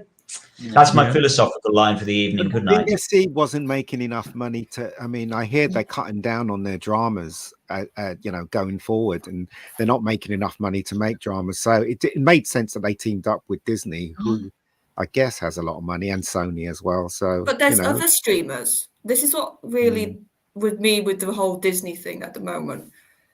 There's Netflix, there's Amazon, there's plenty of other streamers that would have given Russell the money and would have had just as much of an international reach. Because here's the thing, Disney Plus isn't one of the number 1 streaming services. But you forget that the BBC has this huge agenda, and so teaming up with Disney, who has the same agenda, makes sense to them. It does That's work. why they did it. That's why they did it. But that's what I'm saying. I don't think it's a money thing, really. I don't think he went for them for money reasons. That's all. Like I said, because he could have gone to anybody. No, it's an ideological thing. Yes, that's what I'm getting at. It was purely ideological, not a money thing. Yeah, it could be. It's a shame, I feel, that here we are again talking about something which is kind of admin, albeit admin in large letters. Because what Gambit says here is true. You can have a huge co-production deal and big budgets, but if your storytelling does not connect with a broad audience, your show is dead in the water regardless. But that's not necessarily true, is it? And that's really interesting because, of course, we were constantly being reminded that the Tennant and Tate episodes were made long before the Disney deal. And yet those didn't cut the mustard script-wise. So we can't blame Disney for that. I think the first episode was the one that put people off with the, the silly whatever, what they said. And then a lot of people I know a lot of my friends got put up from the first episode with David Tennant. So, that's what I'm saying. So the scripting wasn't hitting home at that point. As I said, that certainly Disney got nothing to do with that. That's true. That is true. Solely down to the BBC, as I understand it. Well, and Russell T, of course, because he wrote. That's what I mean. That's what I mean. Sorry, yeah. Russell T. Davies. Stephanie Barrett says, I'm starting to wonder if Russell T. Davies isn't just narcissistic, but a full-blown narcissist, the type of narcissist that can't read the room properly, as their narcissism tells them they're always right. You're only just starting to wonder, Stephanie? Yeah. Well, and he's constantly surrounded by yes men, and there's very few people. That's the problem. Who will stand up to it. I think, as we discussed last week, I think Stephen Moffat probably can. But there's very few people that will stand up to him. I think his entourage are certainly sucking up to him. Sorry, Dan. It could. Well, I was just thinking it could have been worse. It could have been worse, believe it or not. I want that story. I want it. But be honest. Who would stay up till midnight to watch that I would. story? Oh, yeah, 100%. Yeah, I'd stop up to watch a space cow. EJ says, I spend more time watching Doctor Who. That's where I get my enthusiasm to continue watching this show. That's why I'm looking forward to the new episodes, and nobody's suggesting that you should. Good for you, EJ. Absolutely. Yeah, good for you. Tom's in from T-Dwarf Productions. Hello, Tom. I'm scared of the future of Doctor Who. What are you scared about specifically, Tom? You're scared that it could disappoint you, or are you scared for its survival based on these external decisions? Which one is that? Happy to have you back, Tom. Good to see you, mate. We're all a bit nervous. Yeah, it's understandable to be some squeaky bum time, as they say in football. Russell T Davies came back because he knew he could push the message to a huge audience at the expense of good drama. I don't believe that's true, Rob. I think that's very unlikely.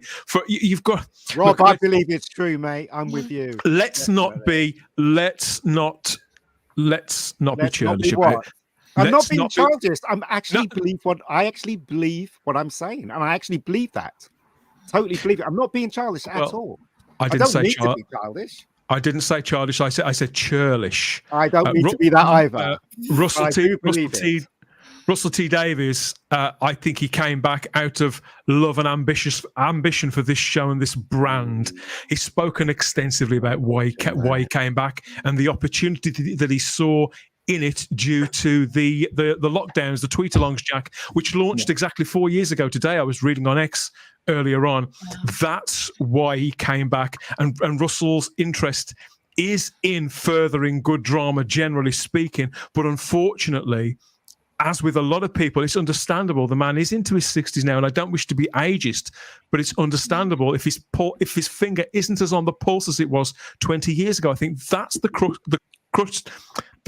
of the problem is that, yes, he does use drama to roll out political kind of ideas, but just not in the same way. I don't think it's that kind of thing of the message and the critical drink and all that kind of thing. Yes, the culture war absolutely has claimed Doctor Who as a fighter in its ranks, but that's not why Russell has returned. I mean, I think that his judgment is at fault, but that isn't why he's returned. I think he did have noble intentions, but he believes that this is what the people want. This is what I mean about being out of touch. He thinks that this is where culture is naturally going and that he can deliver good stuff. Do you see what I'm saying there, Sarah?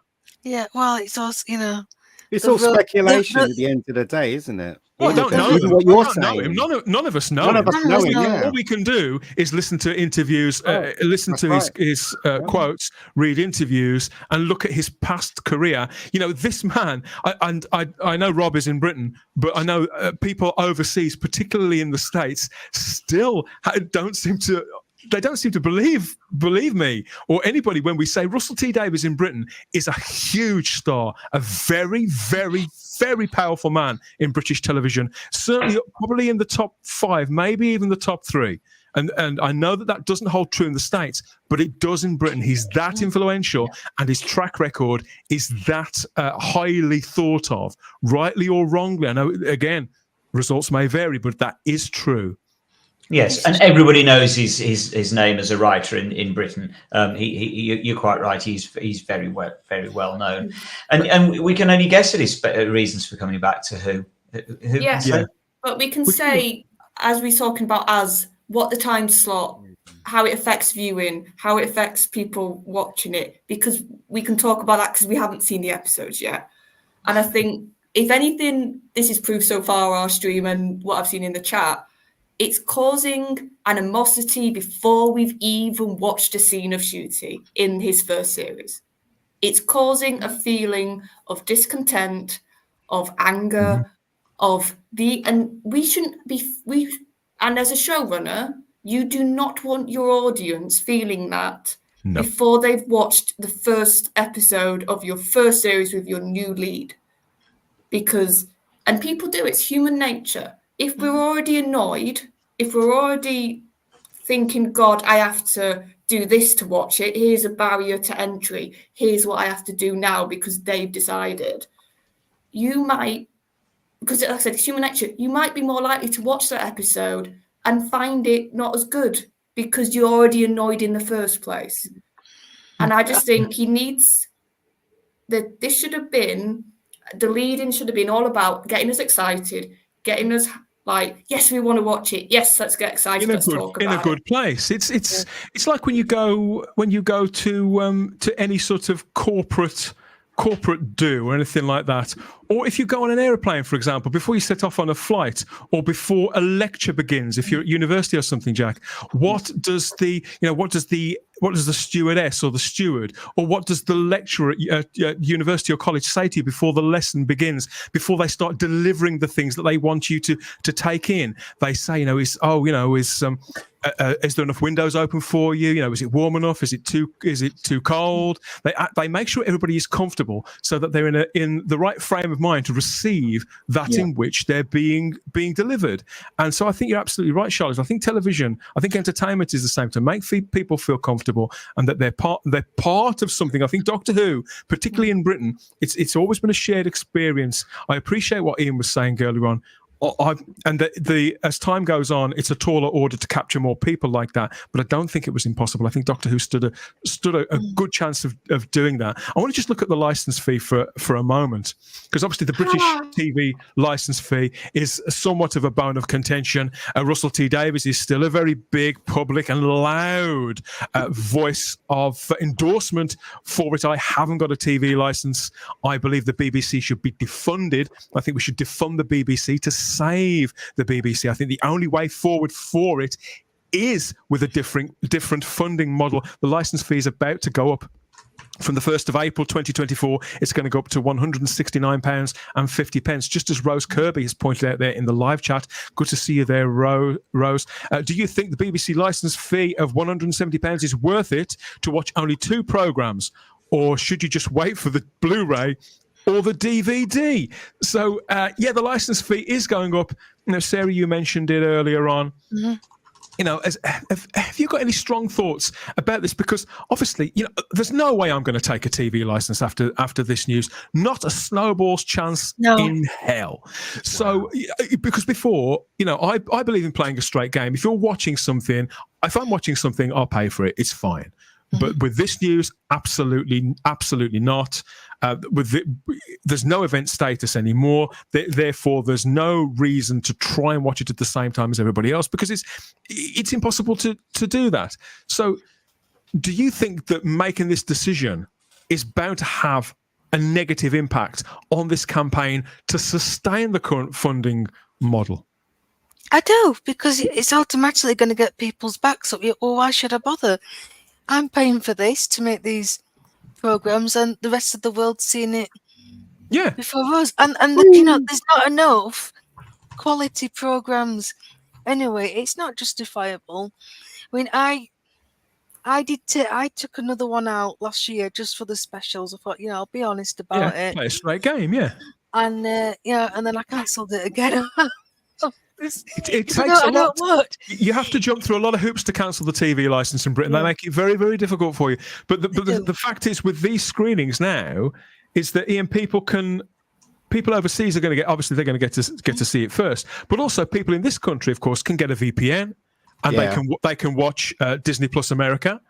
So we've got all these other options too. So think, if the BBC don't value me, I don't value them. It's going to encourage people to do things that are external or maybe even illegal.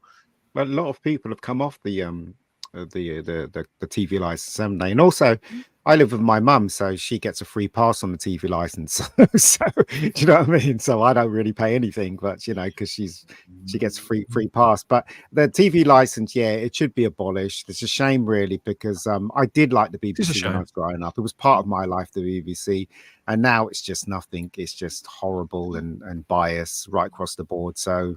Yeah, they should defund the BBC. And probably it'll get better if they have to fight for their dinner, if you know what I mean. So I mean, it isn't even that. It's just they're just poor quality programs. The BBC hardly makes anything now, and because they don't have enough money. Simon, they just don't have enough money to do it. I heard that Channel 4 is broke. I mean, the shows that are coming out now was made what a couple of years ago or whatever. But nothing less than they deserve either. Yeah, no money at all. Simon says, I fear that chat groups like this can damage the show. I appreciate the comments, Simon, but how on earth? Come on, mate. I have sort of just commented back to Simon and sort of said, look, the truth be told, the millions of potential viewers that would be watching Doctor Who are not watching Type 40. Let's be brutally exactly. honest. They're not watching I it. wish they were, but We wish they were, but they're not. And so all those viewers out there that 6, 7, 8 million viewers that could potentially watch these episodes on BBC One, they're just not watching this kind of stuff. They're oblivious to it. And also, right, they're giving just us like the States, right? That Type 40, right? We welcome every kind of opinion. Yeah, seriously, totally. you can tell we welcome any kind. Doesn't matter if you like it. If you like it, yeah, good on you for liking it. Good, like you know what I'm saying. So it doesn't matter what we say anyway. It could be thousands of shows like ours. It still wouldn't dent the true fans of Doctor Who. People still watch this anyway. So yeah, and all I'll say to that is, at the end of the day, we're not the ones making the decisions. Exactly. We're not the ones who's choosing to put it at midnight. We're not the ones who's choosing to do a double bill for your first slot. That's all the program creators. All we can do is comment. So And we're not the ones doing the damage. It's Russell, it's Bad Wolf, it's Disney, it's whoever bigwig made the decision. It's putting episodes out at midnight that nobody can watch. Trust me, Simon. That's what's going to be denting the viewing figures. Not right? There are a lot of. I mean, I understand where he's coming from, though. There are a lot of I do. Really passionate about Doctor Who, and it doesn't matter what you say, or it doesn't matter what's happening. They still will be passionate about Doctor Who, and I take my hat off to those kind. We all are. We're all passionate about Doctor Who. That's the whole point. This is what I really hope that anybody watching this doesn't misunderstand. We love Doctor Who. That's why we're here talking about it, and that's why we want to love Doctor Who again. We're not being negative for the sake of being negative. Watch some of our other shows where we're just endlessly positive. The Robots of Death, for example. You know, we're not being deliberately negative. We're just responding. Exactly. Vanessa Law suggests it's better if you just don't care, like me. That's me, Vanessa. Welcome to my world. Me too. What really annoys me is, and Simon does bring up a good point, but it's fans like Simon that Russell and Cut are taking advantage of. Simon Anthony, you know, these people that are so passionate, they want the show to succeed. We want it to succeed. We all do. We're fed up of being taken for granted. And Simon, that's why it hurts so much when things like this happen to our favourite show. So I don't blame you for saying stuff. He's completely right. It's just that unfortunately that's the truth of it. And Charlotte's correct. It's the people making the decisions that we're just merely responding to. That's what's damaging the show. The thing is, the BBC is the largest major mainstream broadcaster in the country. Still, you know, even in 2024, even with the age of new media, you know, not exactly young. It's curious to me that their press releases and statements and get increasingly hyperbolous, Simon. But more to the point, they strongly pull us into their narratives. They reframe everything every chance they get. They need us to stay on rails that are defined by them. And the more they do that, because the BBC are out of touch as well, the more they do that, they forget that we all talk to one another. We've got more ways of talking to one another like this, the six of us here, and everybody there that's watching this. We've got a lot of people watching this show. All of us together, we're comparing and contrasting our experiences and tastes. That's all we're doing. We're doing no harm at all. The only thing that it does harm is the control of legacy media to farm us along the lines that they've always been able to, which in the past, it was a product of its time. It was what it was. But that was then, and this is now. And we can see through some of this stuff now. So the way to handle that isn't to sort of intransigently insist that we stay within those confined spaces and to double speak us and to vilify us. It's to actually be a little bit more transparent, to be a lot more open, to certainly abandon elitism and accept that we can all sort of move forward together and move forward. And that the British public, generally speaking, are still quite fond of the BBC as a brand, and it's a brand and an attachment and a fondness and an affection that they're damaging. It's not us. We're not firing on them. They're sort of burning down their own house. That's really how I feel about this, and I do wonder too, Jack, about this, because this schedule, I've wondered, I thought, what about Doctor Who Unleashed? What does this mean for Doctor Who Unleashed? Because this follows after every broadcast episode. So, but this time we're getting 2 episodes of Doctor Who there on the 11th of May. You know, say you do wait until the evening, you watch them when they go out. But I assume there'll be 2 episodes of Unleashed as well. When are they going to show those? What does this mean for... They're on BBC 3, aren't they? And then on the iPlayer. Yeah. They've put clearly a lot of creative effort into Unleashed. Russell seemed to really believe in that. He was mourning the loss of Confidential. And so this pairing meant the world to him a few months ago. Yeah. But now Unleashed isn't even being mentioned, and it doesn't seem to be considered. Had you wondered about this? Yeah, I was thinking about it, and the only thing I can think of is that they dropped this at midnight as well, alongside the obviously the main. Oh, episode. are they? Well, we don't know, Ian. We don't know. Just speculating, and then I think maybe especially for the first week, there's 2 episodes, so they might do. They're about half an hour long, aren't they? The Unleashed ones. I think so. So maybe 35. So maybe they could reserve an hour on BBC 3 or whatever and just show them back to back or something like that. But BBC 3 still going? Yeah, they relaunched it. If you remember, mate, about 18 months, 2 years ago. Oh, right, okay. Yeah, there's not really a lot on there though. Nothing that really interests me anyway. But don't think it interests me. Obviously there's the truth, buddy. But there was also that Doctor Who podcast that they were advertising as well. The with Crystal and that other fella from off the video. I have just got to say on that particular subject, Doctor Who 1963 makes a brilliant comment at 9:35 in the chat. Did you know Doctor Who has an official podcast which is absolute rubbish compared to this one? Thanks, Doctor Who 1963. We like you. You can come again. Yes, we did know about the official Doctor Who podcast, and it's very, very corporate. It's ghastly. It's not really a podcast. I'm not as hard on Crystal as a lot of people are. It's just a mouthpiece for the BBC. Just going back to what Simon said. I think Crystal's enthusiasm for the show is genuine, but I appreciate the comment. Ian, sorry. I was just saying, going back to Simon's comment just now, not Simon, but the other Simon in the Simon chat. Anthony. Our show can't kill Doctor Who. No, of course it can't. Our little tiny little no, show exactly. Not that tiny, you cheeky bastard. And like I said in the chat, if Doctor Who is good, people will watch it. They really won't care what we think about it. They'll just watch it. Exactly. Yeah. It'll stand on its own 2 feet or it'll fall. It's nothing to do with us. But it's interesting you bring up the Unleashed because it just shows that if Russell wants to have his big old Whoniverse with the spin-offs and the main show and Confidential, they all have to complement each other. They all have to work in tandem with each other. Mm-hmm. So by doing this with the main show, he's completely made Unleashed have an issue with what they're showing.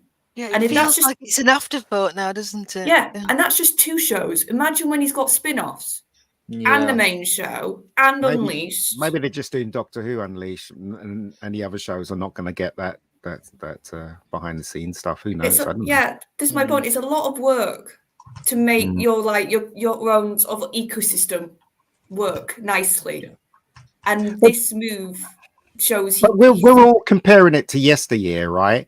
The 2000s of Doctor Who, which I thought was quite good, and also the 70s Doctor Who, which I think is absolutely brilliant.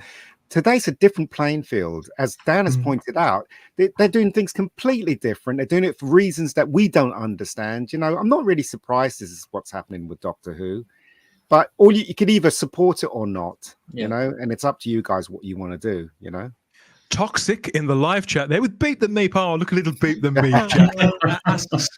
Asks, can you guys say one positive thing each about something you were excited for in Series 14? No can do, mate. We haven't seen it yet.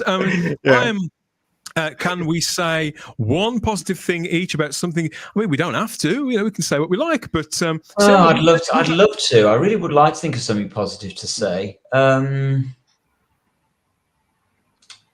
Tumbleweeds. I'm struggling. Well, look, the truth of it is, Toxic. So far, what we know of the forthcoming season 14, no, I can't find anything exciting for me personally that I've heard or that is in the news, you know, Jinx Monsoon, etc., etc. No, of what I know of season 14 so far, there is nothing that I'm looking forward to. But like we've said many, many times, if he turns out to be the best Doctor Who we've ever seen, believe me, we will be on this show and we will be singing its praises. Believe me, because we do want to like it. Yeah. We really do. I'm proud to be a fan of Doctor Who. Jack, have you got anything, one positive thing, something you're excited for in Series 14? You know what?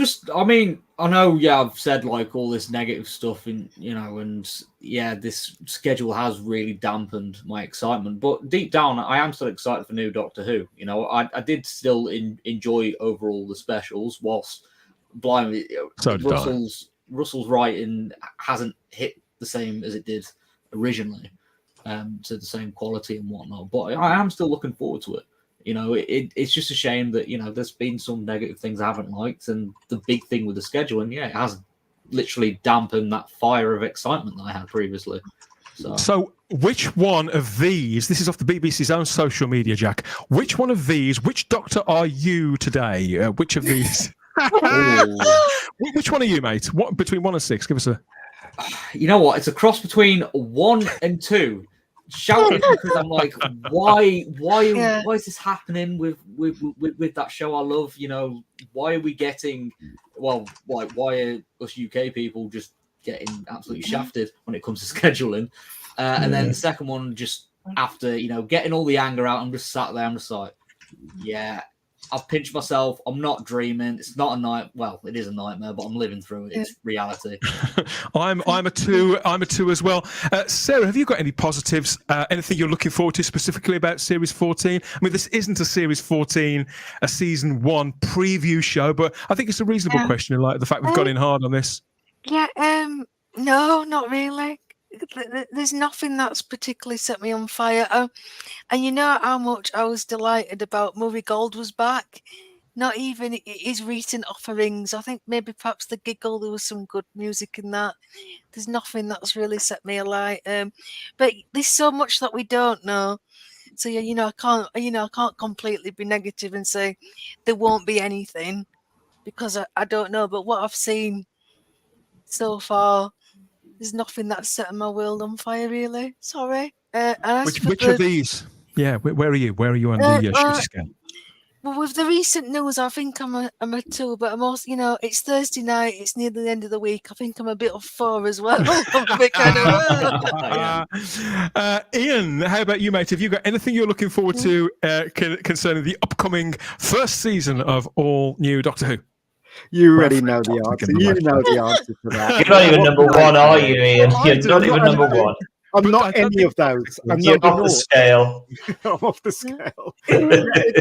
I mean, look, if you guys tell me that the first episode was off the scales and it was absolutely brilliant, I will watch. But no, I'm not gonna partake in this version of Doctor Who. Good luck to everyone.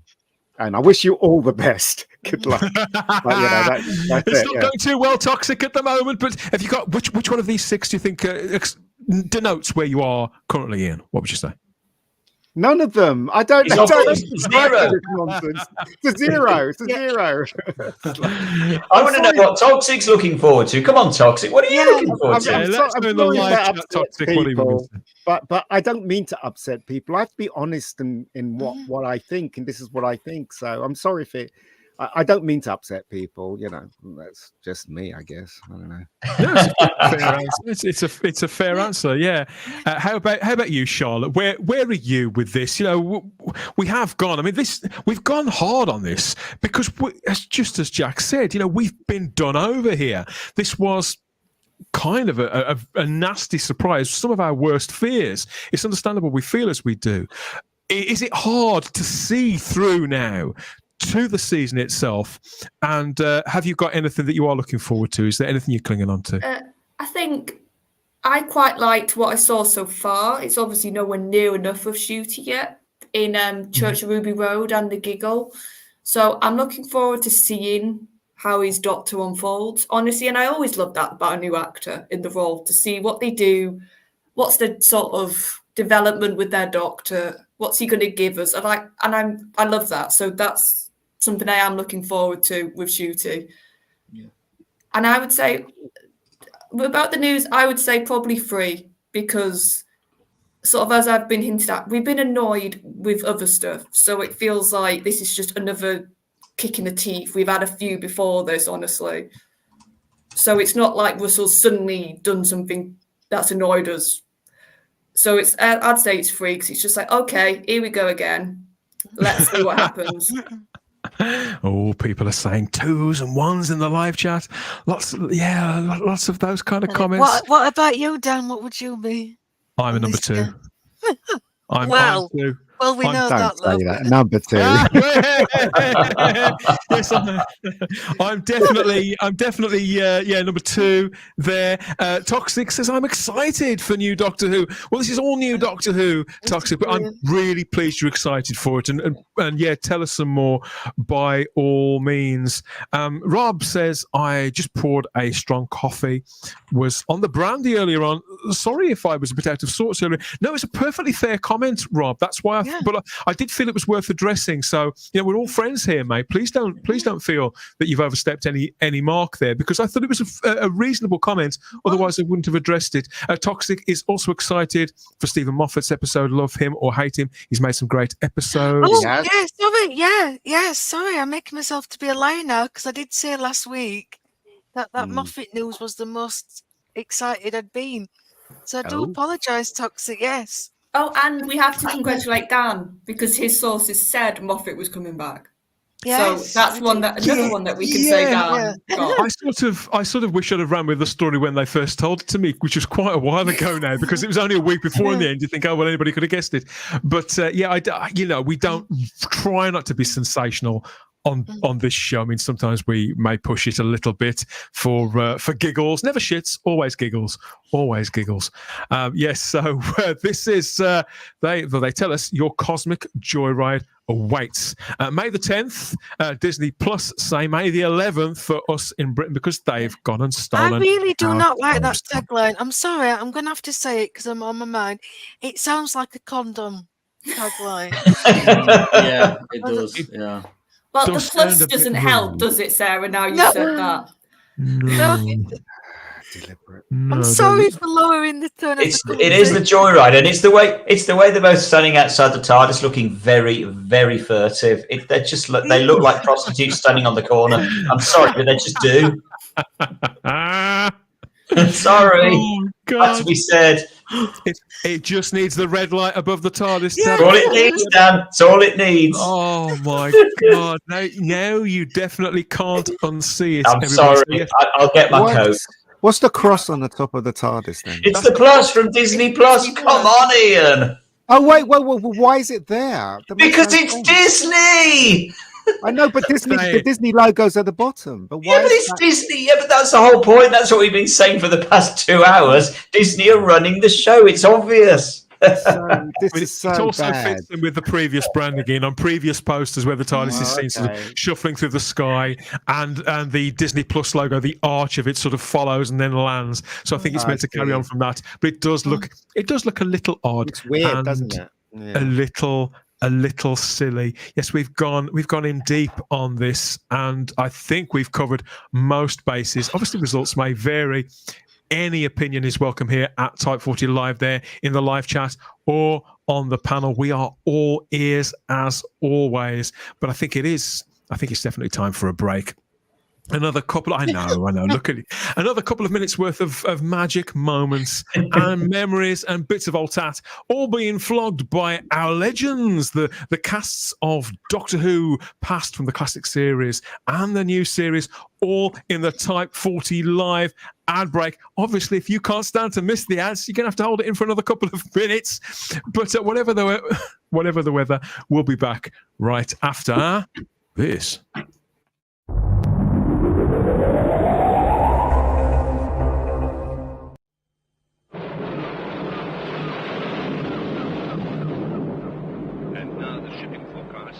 At 2000 hours GMT.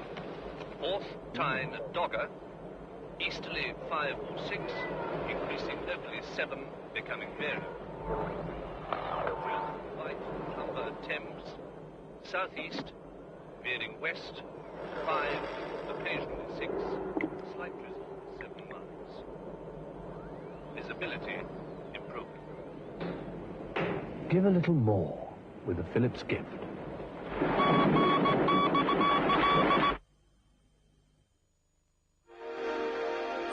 The journey down to Australia can be rather a long haul.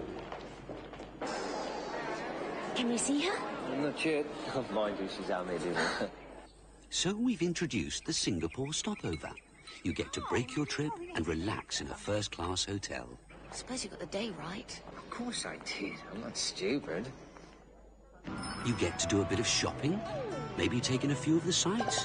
Get into the swing of things. Little old ladies don't just disappear in mid-air, Jeffrey. Certainly not Gran. She's out of the adventurous type, is she? You can try exotic dishes, make new friends, and meet the locals. Wayne, come along now. We're going home. The Singapore stopover from £8 to £16 a night. Just don't forget to tell the folks. I can't understand it. She's so reliable. Thank you, sir. Oh, thank you very much. Most enjoyable. That's no problem at all, but...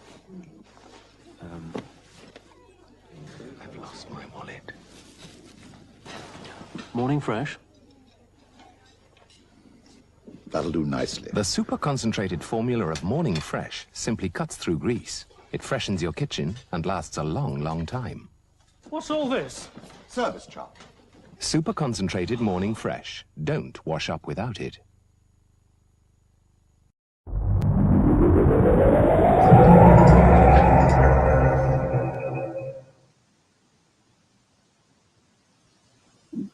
Yes, this is Type 40 Live, where we cover all things Doctor Who, the world's longest running, best loved sci-fi and fantasy TV series, both on and off screen.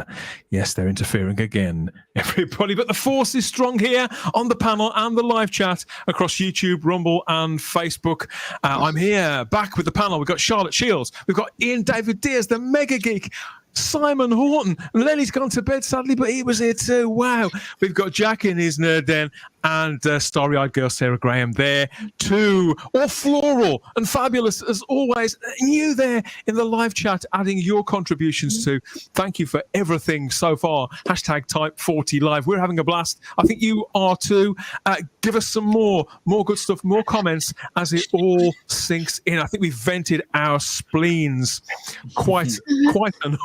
Quite enough. It could be time to take some therapy, I think, to relax maybe and go to a happier place. And that's what I always do, Simon, when the noise and the kind of the speed and the road rage of the 21st century has got up my nose and or it gets your back up or on your tits, however you want to look at it. The safest thing to do is to pull up on a little lay-by, open up a flask of tea, unpack the Jacob's Club biscuits, and maybe reach for the book of your choice. You've got the perfect one right there, just by chance, haven't you? It's time, everybody. It's time for the Doctor Who Diary.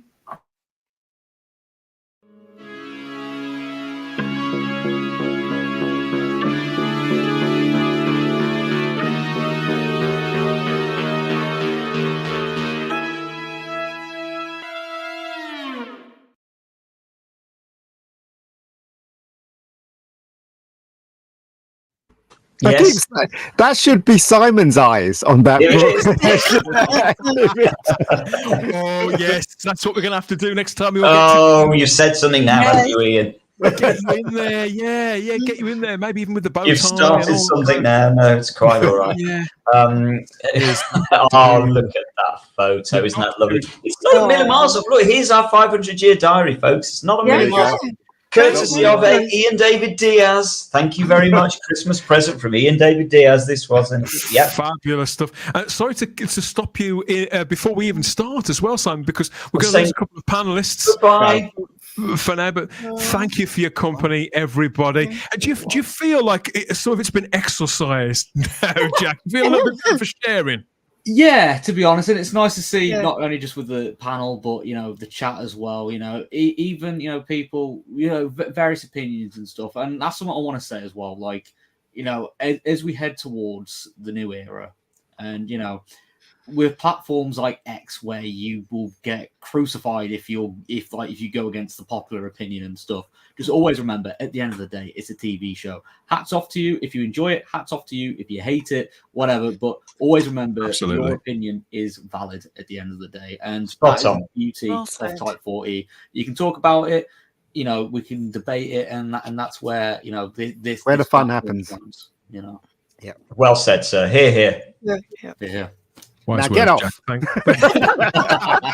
have a great weekend, Jack. Great to see you. Bye, Jack. Bye-bye. See you later. Bye-bye. And Charlotte, you're leaving us as well. Yes, people guess it's my usual 10 o'clock slot.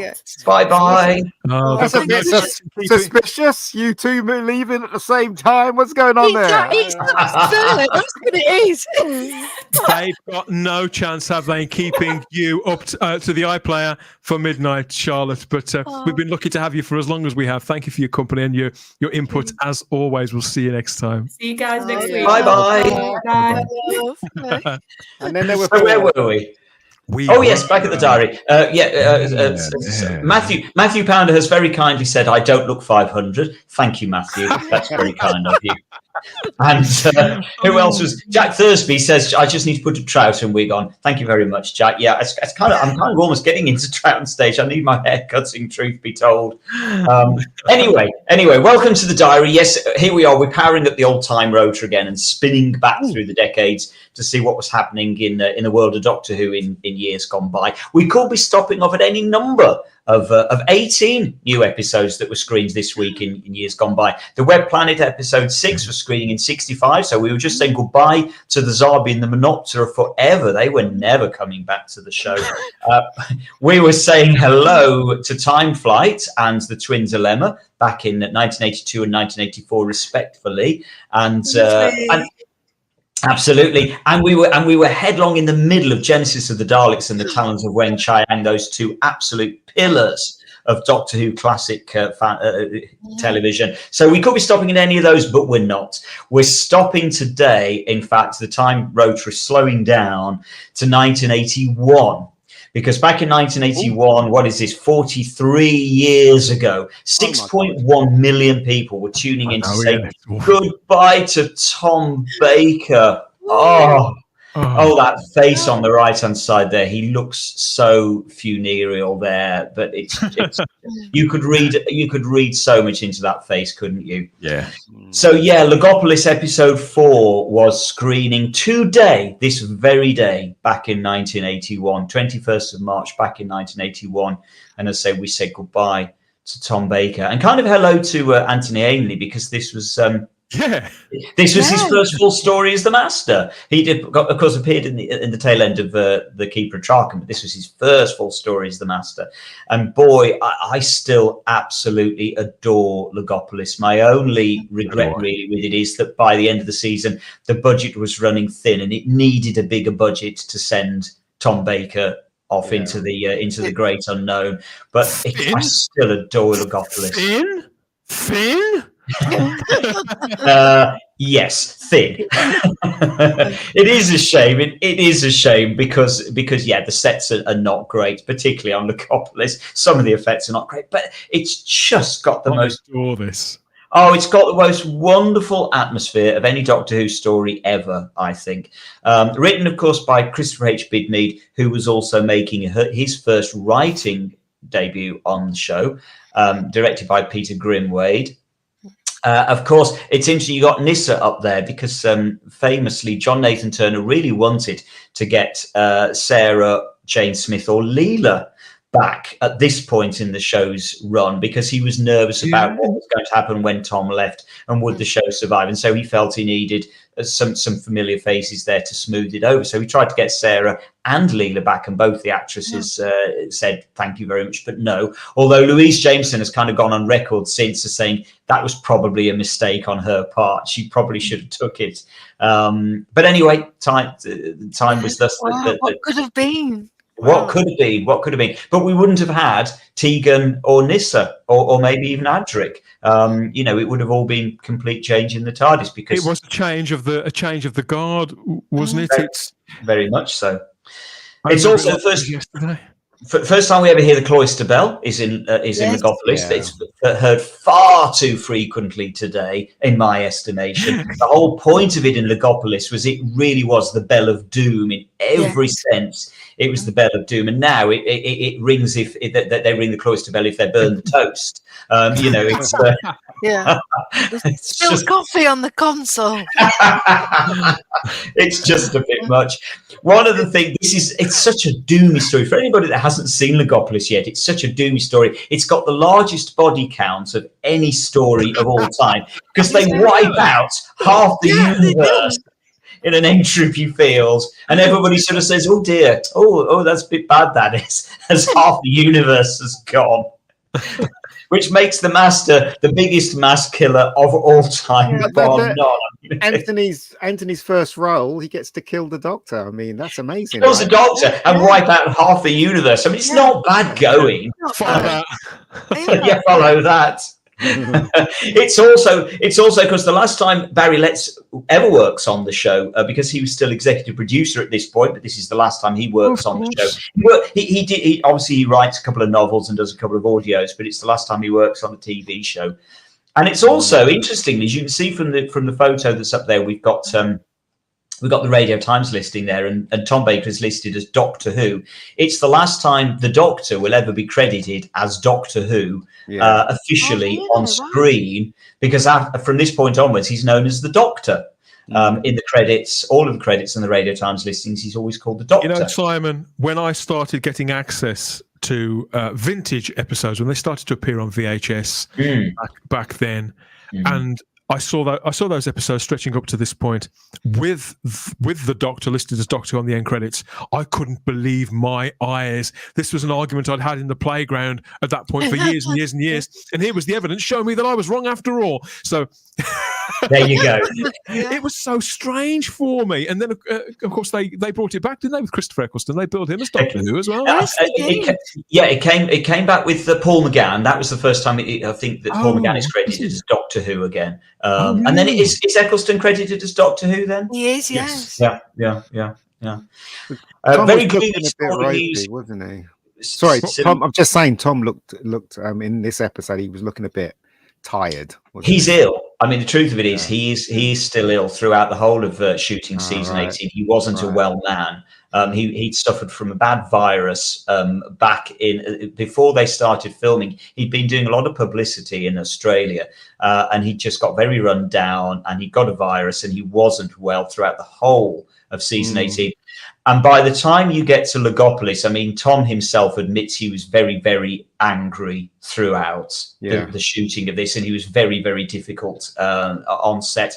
Apparently, allegedly, during one take of the regeneration scene, Tom Baker apparently turns to Matthew Waterhouse and said, "Adric, you're always a CUNT, and you always will be." Allegedly. Come on, Tom. We need to know whether this was actually true. Or Matthew, tell us, was this actually true that he called you a? Sounds like Tom. It does sound like Tom. He is. There's some behind the scenes footage on the Blu-ray of Legopolis in the season 18 box set, and he does look really quite. He's not in a good way. He's not a happy bunny. Vanessa Law says in the chat that there's a lovely piece of music at this point, and it is. It's one of the most beautiful pieces of music, I think, in Who history. This beautiful theme that comes in just as the Doctor's regenerating. It's a lovely regeneration. Yeah. Tom wasn't very happy with it because he thought that it wasn't heroic enough. He didn't like the fact that the final image the viewers would have of his Doctor was him lying flat on his back, looking up his nose. And he's got a fair point. But it's very poignant. I think it's a beautiful regeneration. It still moves me now. The fact that he is this broken man. For 7 years, he'd been an absolute pillar of not only Doctor Who, but of British viewing public perception. Tom Baker was enormous in Britain. Everybody knew Tom Baker. it's only with hindsight, I think, and obviously now I'm a bit older that I realise what a weight that must have been on a man who wasn't an old man. He wasn't even technically middle aged yet, and yet the weight of responsibility of being the children's hero, who was on television more Saturday evenings than he wasn't for 7 years. Yeah. And obviously his personal life needing to move on with other aspects of his life, otherwise a role like that could consume one. Yeah, and it so did, didn't it? It did, yes. What you were saying, as you said, Ian, looking at that picture, it does. When I haven't seen these pictures of him for a little while, and I'm struck by how physically dishevelled and kind of mentally unwell he looks. And I'm just glad he got better. I think it took a while, but I'm glad he got better. But interestingly, as Matthew Panner says in the chat, he started lying on his back. He did, John Pertwee regenerated and Tom Baker flat on his back. That's how they did in those days. That was what regeneration was. They had to stay in one place, didn't they? So they could do the swap, didn't they? Because the effects. I found this very coming from New Who. Yeah. What Tom was saying about not being very heroic. So when he falls off that tower, is that it? Is this how this, amazing Doctor for 7 years is going to end his tenure? And it did kind of. I was disappointed by the manner in which. Interesting, because he was as well. Tom was as well. Yeah, they should have written something better for him, but that's just the way it goes. To be fair, he'd been disappointed, hadn't he, by pretty much everything for the last 3 or 4 years. So, I appreciated it more, and you do get. Right from the start. If you put your feet in his shoes, right? He'd played the Doctor for 7 years or something like 7. that. 7 years, right? And he was at the height of popularity, but maybe he was just thinking, is this all there is to my career? Maybe, when he was coming towards the end. Do you know what I mean? And that kind of thing can affect a person. Do you know what I mean? So I think he probably was. I think he probably was thinking. But of course, the truth was he didn't actually want to leave the show. There was he kind of, I think he knew that he'd got to leave the show. But he certainly didn't want to. It's almost like a drug, isn't it? It's an addiction. While you are being literally adored, and again, for people that weren't there at the time, you kind of have to trust us. Tom Baker was adored by just about everybody, whether you watched Doctor Who or not. He was just an enormous star, and so as to say, I'm looking at it now, I think it's rather poignant that he's left he's just a broken man on the floor. And I love the fact that he literally just falls off a telescope.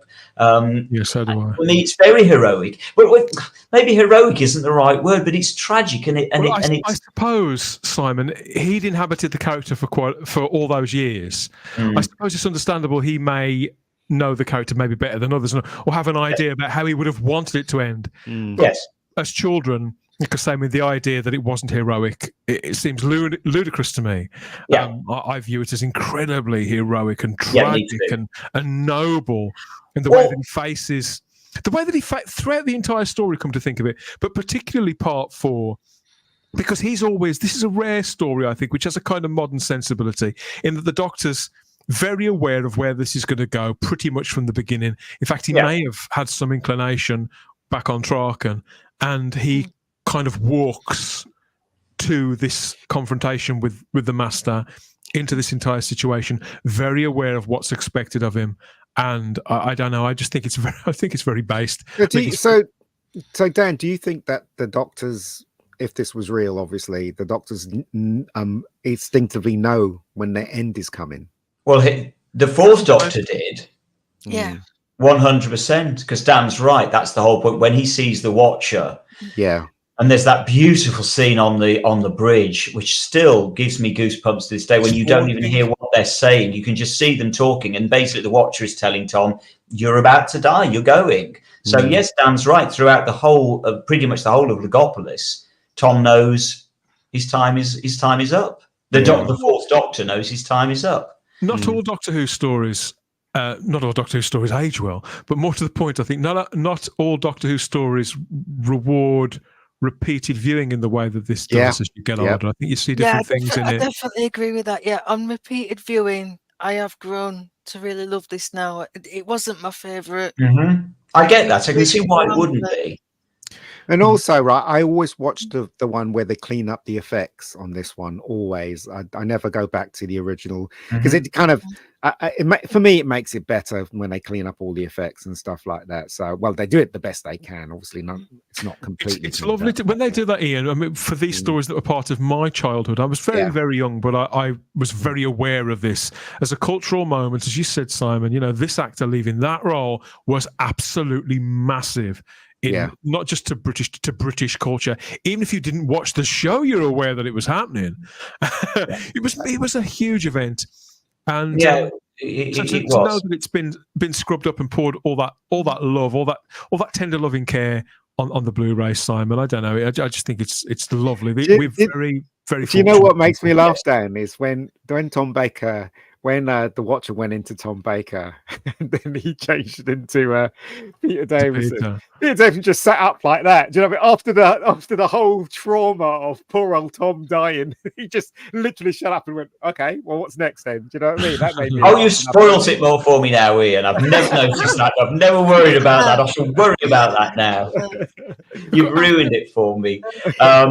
It's interestingly at the Longleat celebration in 1983, Tom Baker was asked. I do remember I was in the audience. I'm very, very delighted to say that I was in the audience watching Tom being interviewed at the 83 celebration, and he was as grave there and as funereal there as he was throughout Logopolis.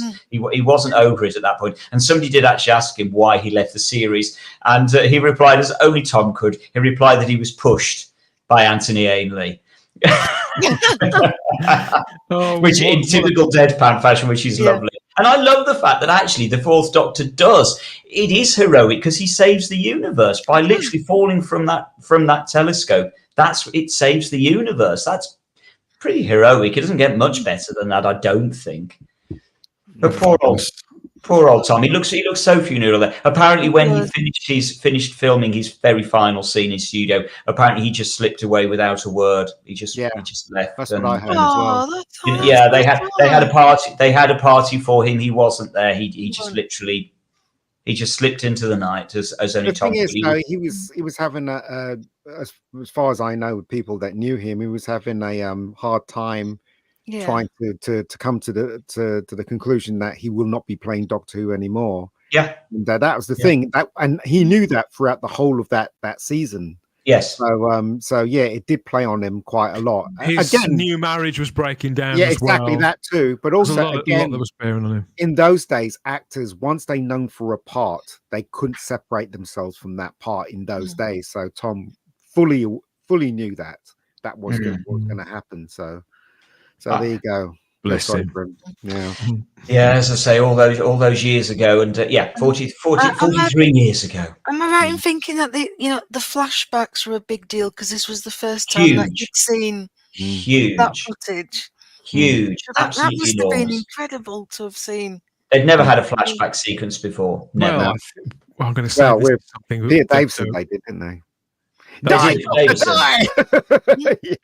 That one was quite funny. So I actually think Tom Baker. I think the thing about Tom Baker is that he'll never ever be forgotten that he was the Doctor. No. So I think that's an amazing achievement. Tell you the truth. Totally. He should be proud. Yeah. So anyway, so as I say, happy 43rd birthday to Logopolis, and actually Logopolis slides very neatly into our second entry tonight. We've only got 2 entries tonight, but they're both big ones. When Logopolis, bear with me on this one, when Logopolis finished in March 1981, I don't know whether you remember this, guys, but there was 9 long months then to wait. Yeah, I do. Until Doctor Who returned in Castrovalva in January of 82. That was a long time in those days. So part of the gap, of course, was plugged by the 5 Faces of Doctor Who repeat season. Yeah. And the other little thing that plugged the gap was something that went out the 28th of December in Christmas week called K9 and Company, the very, very first spin-off. Very first spin-off from Doctor Who. What are we celebrating from K9 and Company? Well, of course, K9 and Company starred Elizabeth Sladen as the great, great Sarah Jane Smith. And who was Sarah Jane Smith's aunt? The brilliant virologist Lavinia Smith, her aunt Lavinia, that we would hear about. And so this week we were remembering, bless her, Mary Wimbush, who would have been 100 years old on Tuesday. Dear old Mary Wimbush, she would have been 100. And she, of course, plays Lavinia Smith in K9 and Company back in December of 1981. The only time we ever get to see Aunt Lavinia in, well, it's not even in Doctor Who, but in a Doctor Who spin-off. We first hear about Lavinia Smith in 1974 in The Time Warrior. Yeah, that's the first mention of Lavinia Smith, because Sarah enters the story pretending to be her aunt. She's doing an impersonation of her aunt. Yeah, she's and the Doctor catches her out because he knows how old Lavinia Smith is, because he read her paper. Of course he did.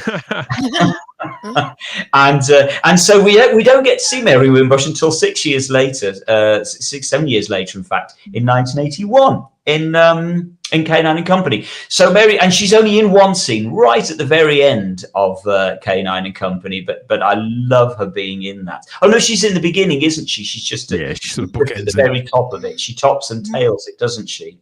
And Mary Wimbush, yes, bless her, would have been 100 years old on Tuesday, just gone.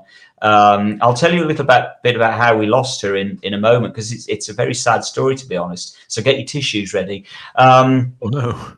But yeah, afraid so. But when we first hear about Lavinia Smith, she's living on the Hillview Road in South Croydon, because that's where the Doctor supposedly takes Sarah back to at the end of the Hand Affair. But by the time we see her in K9 and Company, she's moved to Moreton Harwood, the Gloucester village. Mary Wimbush herself, her first major role on television came in 1957, and she's got a massive long list. She's one of those people that has been in just about everything on British television, but she's one of those brilliant character actresses that you probably wouldn't even recognise her. You wouldn't know you've seen her in stuff. Z-Cars, All Creatures Great and Small, Casualty, Heartbeat. She plays on to Agatha in Jeeves and Wooster, which was one of her kind of irregular roles. I've never seen that. I've never seen Jeeves and Wooster, but I've been told I would really like it. But I recognise her face. She's got a very distinctive face. Yeah, I recognise the face, definitely. So do I, yeah. She was, Crimpeline is quite right. Yes, she was in the original Poldark. She's done so much radio stuff as well. She got a BAFTA nomination for her role in Oh What a Lovely War. So you know, she's right up there. She's just one of those people that, as you say, you recognise the face, but you wouldn't necessarily know her from certain places. She played one of the main parts in Century Falls, which was the kids' show by Russell T Davies on BBC One in 1993. And I can't help thinking, I'm not in any doubt at all, he would have cast her because he remembers her from playing this role in K9 and Company. I'm not in any doubt about that at all. I think that's a safe bet. She played a number of roles in The Archers between 1965 and 2005, full 40 years. She was most well known as the part of Julie Pargeter, but she played a couple of other roles as well. And this is where the really sad part comes, because she died back in 2005, aged 81, and believe it or not, she died of a stroke in the arms of Alison Dowling, who was the actress that played her daughter-in-law in The Archers. She died in the Birmingham studio literally minutes after completing recording of an episode.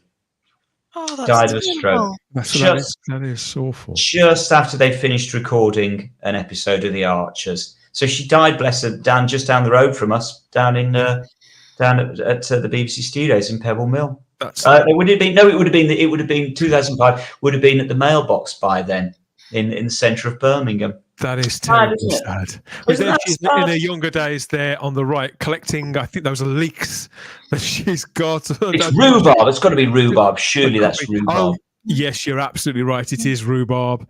And in a couple of her roles, yeah, she got one of those faces I always recognised. I mean, and that is a really tragic story. It's sad, isn't it? It's sad. Is that photo on the right? Is that taken from a TV show, or is that a private photo? A private photo that's up on a website dedicated to her various roles. Just Isn't that lovely? And she just, it's funny because, as I say, we'd heard about Aunt Lavinia, as Sarah would always call her. She's not mentioned many times throughout classic Who, but she gets a couple of mentions, and she certainly gets mentions in the Target novels as well. But of course, we always had to imagine what she looks like. And then when she pops up in 1981 in K9 and Company, you just immediately look at her and you think, yeah, that's Aunt Lavinia. Of course, that's Aunt Lavinia. You know, there's nothing about her that makes you think, oh, I didn't imagine her looking like that. No, I think I pretty much imagined Aunt Lavinia looking like Mary Wimbush. The truth of the matter is that when you look back to K9 and Company, you think about the spin-off, the full season that we should have, in my view, got. I actually think that this character, of the various supporting characters in that it would have been a tragedy if Mary hadn't have come back as Aunt Lavinia. You know, I could live without practically anybody else. Yeah. You know, and that's no slight on any of them. Even that one that everybody always rags on. I like them all, but for me, this was the character I wanted to see more of. I agree. And I think, Dan, truth be told, had K9 and Company come back as a series, I'm not in any doubt you would have seen Aunt Lavinia back. They would have got her back because she would have been such a great character for people to spar off. It was a perfectly written part. She was a little bit feisty, a little bit grumpy. She didn't like she spoke her mind. It's a perfect part. So yeah, I think she'd have come back. And there's the tragedy of it. So yeah, happy birthday, happy 100th birthday to Mary Wimbush up there somewhere. We hope you're having a drink. I hope you've had your card from the Queen. Quite frankly, Mary. It is when we look back at these old episodes of Doctor Who and little footnotes, I suppose. Is K9 and Company a footnote? I think that's aside. I think that's fair to call it a footnote, but a significant footnote nonetheless, and one that we still love and remember. It's right that the people involved in it get revered. I feel, because it was. I love watching it, and I do view it with as much reverence as Doctor Who. So why not the people who made it? And let's not forget, it was filmed at Pebble Mill, literally just down the road again from you and I, Dan. It was filmed at Pebble Mill. Remember the title sequence. Always remember the title sequence. Of course. Where she's jogging. Just to answer the timescales as well in the question, why is K9 black in this photo? Timescales asks in the chat. He thought he was silver. He is silver, don't worry. He just looks black in the photo. He definitely is silver. He's just got it's just a little bit dark. Yeah, it's just in some photos he may look a little bit darker than in others. That's how it goes. I think that the paint job was slightly darker, to tell you the truth. I think because obviously times have changed, fashions have changed. Yeah, he started off sort of gunmetal grey, and then eventually he ended up sort of silver bluey grey. They have changed the paint job on K9 a few times. So, but K9 and Company is a cracking watch. I still love it, and I still love Mary as Aunt Lavinia. She'll always be Aunt Lavinia to me. There'll never be another one. So, as I say, happy celestial birthday, Mary, wherever you are. There's a simple answer to that particular question about the paint job. I wish I'd got an answer to this one from Robert Payne. How did K9 get on that wall? Some things are probably best left to imagination, I think. He can fly. Come on, Robert. He flies. Everybody knows that. Thanks. Simon says the timescales. Tony L asks, is K9 and Company on BBC iPlayer? It's on the Whoniverse app, I understand. It is. Yeah, it's on the Whoniverse. It absolutely is. And it's also on the season 18 Blu-ray box set as well. Elizabeth looks so gorgeous in the opening credits. Oh, doesn't she? They shot her well as well. They did shoot her well. The camera lights. A very beautiful woman. She is adorable. Without a doubt, and lots of memories being kicked up here as well. We have J&T would surely love stuff like Sarah Jane Adventures and Torchwood. Speculates Cinnamon Toast Crunch. Well, you'd like to think so, because I think he had ambitions for one reason or another. I'm not sure they were the same ambitions. They were the noblest or the most creative of ambitions, but he did have ambitions to expand the show. So I think he fought really hard. He fought so hard to get K9 and Company made as a series. And bearing in mind, let's not forget that J&T did not like K9, and yet he fought so hard to get that series. Okay. He was not a fan of Canon. He felt he was too much of a get out for the Doctor, same as the sonic screwdriver. It was too easy for K9 just to zap the villains. But he fought and fought to get that show, and it's just tragedy to this day we didn't get it. I'd look just one series, maybe one 6-episode series of Sarah Jane Adventures would have been brilliant. He accepted. I think JNT sort of accepted that perhaps the audience not knew better than him, but sometimes were right, and he would accept perhaps when he was wrong or hadn't anticipated the popularity of the character. I think JNT was pragmatic enough to realise that just because he didn't like it didn't mean that other people did, and that it had a place, and so that I respect him for that. I love this comment here from Simon Anthony there to close off with, if my tortoise can get on top of a 7-foot wall, so could K9. I don't think we can argue. I don't think we can argue with any of that. That's comment of the night. Matthew Pounder says 80s kitsch at its finest. Well, I suppose it was. Thank you for another fabulous diary there, Simon. Very much a sweet spot in Doctor Who history. It's all fun. All the fun of the fair. And for all your comments too out there, keep them coming by all means. Whichever memories we've kicked the dust free of, we take full responsibility, and therefore we will take your further comments as well there in the comments section. Come at us with whatever, wherever, and however. Okay, what next?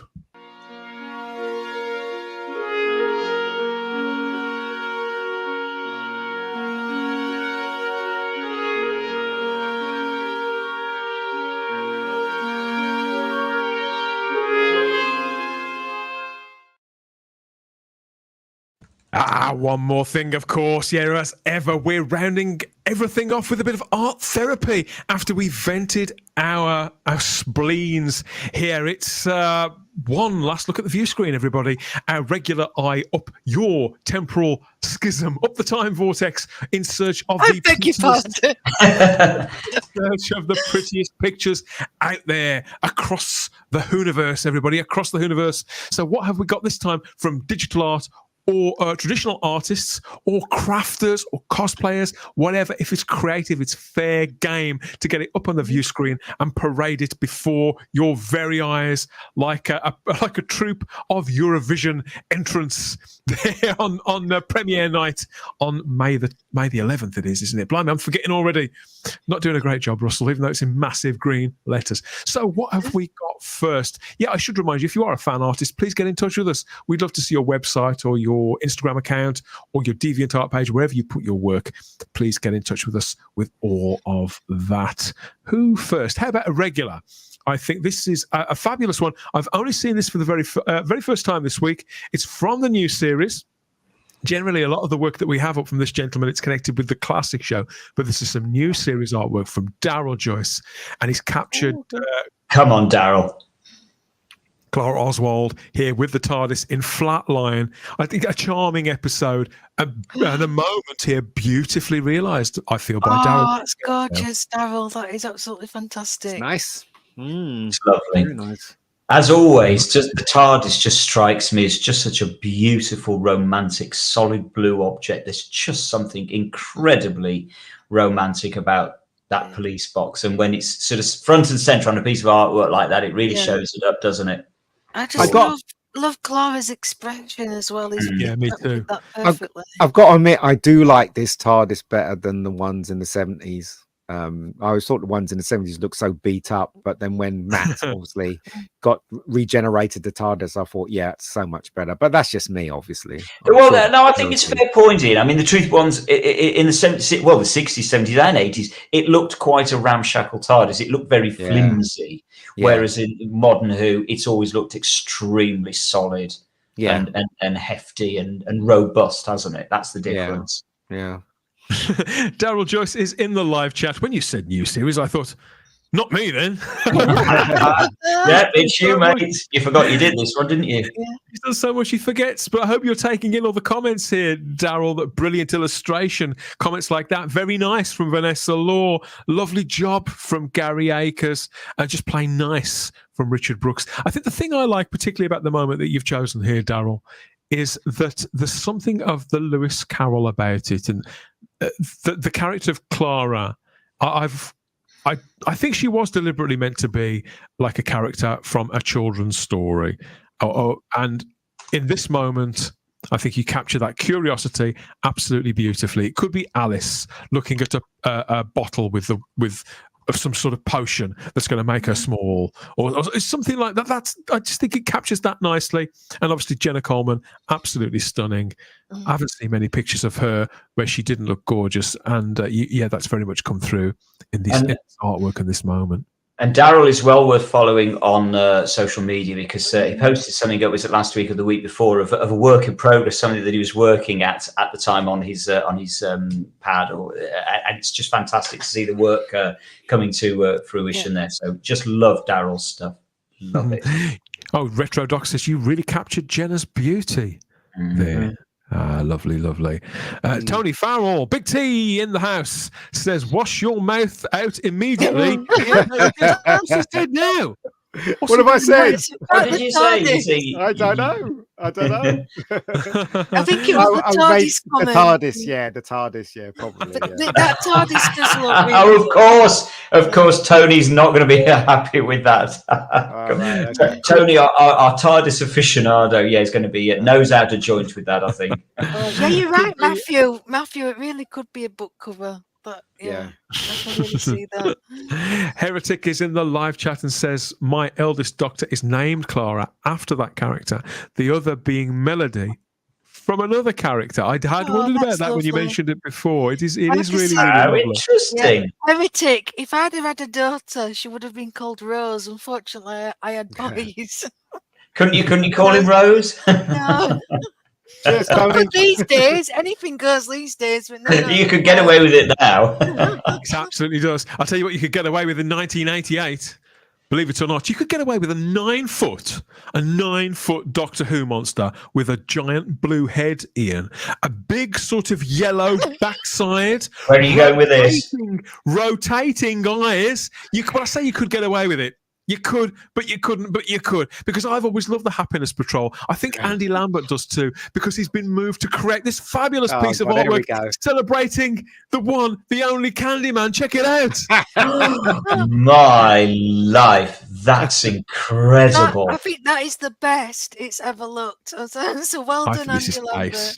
Those sweets look kind of nice, don't they? Oh, the sweets look brilliant. That is just a work of genius. It does look evil, though. Let's face it. It does look evil there. He was bloody evil. He was horrible. This is what it needed.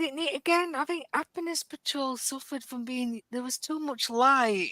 It's the shooting again, isn't it, Sarah? It is. It's just the shooting and the direction. The problem was, they were showing the Candyman far too much in sort of full-length shots. You just need to see little tiny details of the Candyman. Make him creepy. Don't show him in full light, as you say, Sarah. That's just shooting it like EastEnders as well, weren't they? So that time as well. So yeah, everything was flat and everything. There was no shadow or anything like that. It was just flat. Anyway. I just absolutely love that. I would put. I am not a fan of the Happiness Patrol or the Candyman, but I would put that on my wall. That's but if the Candyman looked like that, I would have accepted. You'd have bought it, wouldn't you? Yeah, you would have. Yeah.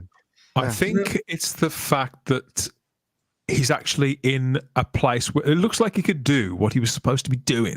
And so obviously that is not the laboratory that he had in the TV story, not really. So you got all the bottles and the test tubes and the bulbous sort of bottles and wires and things. And I know it just all looks, like it could be feasible. It looks like the Happiness Patrol if it had been made at the time of the Brain of Morbius.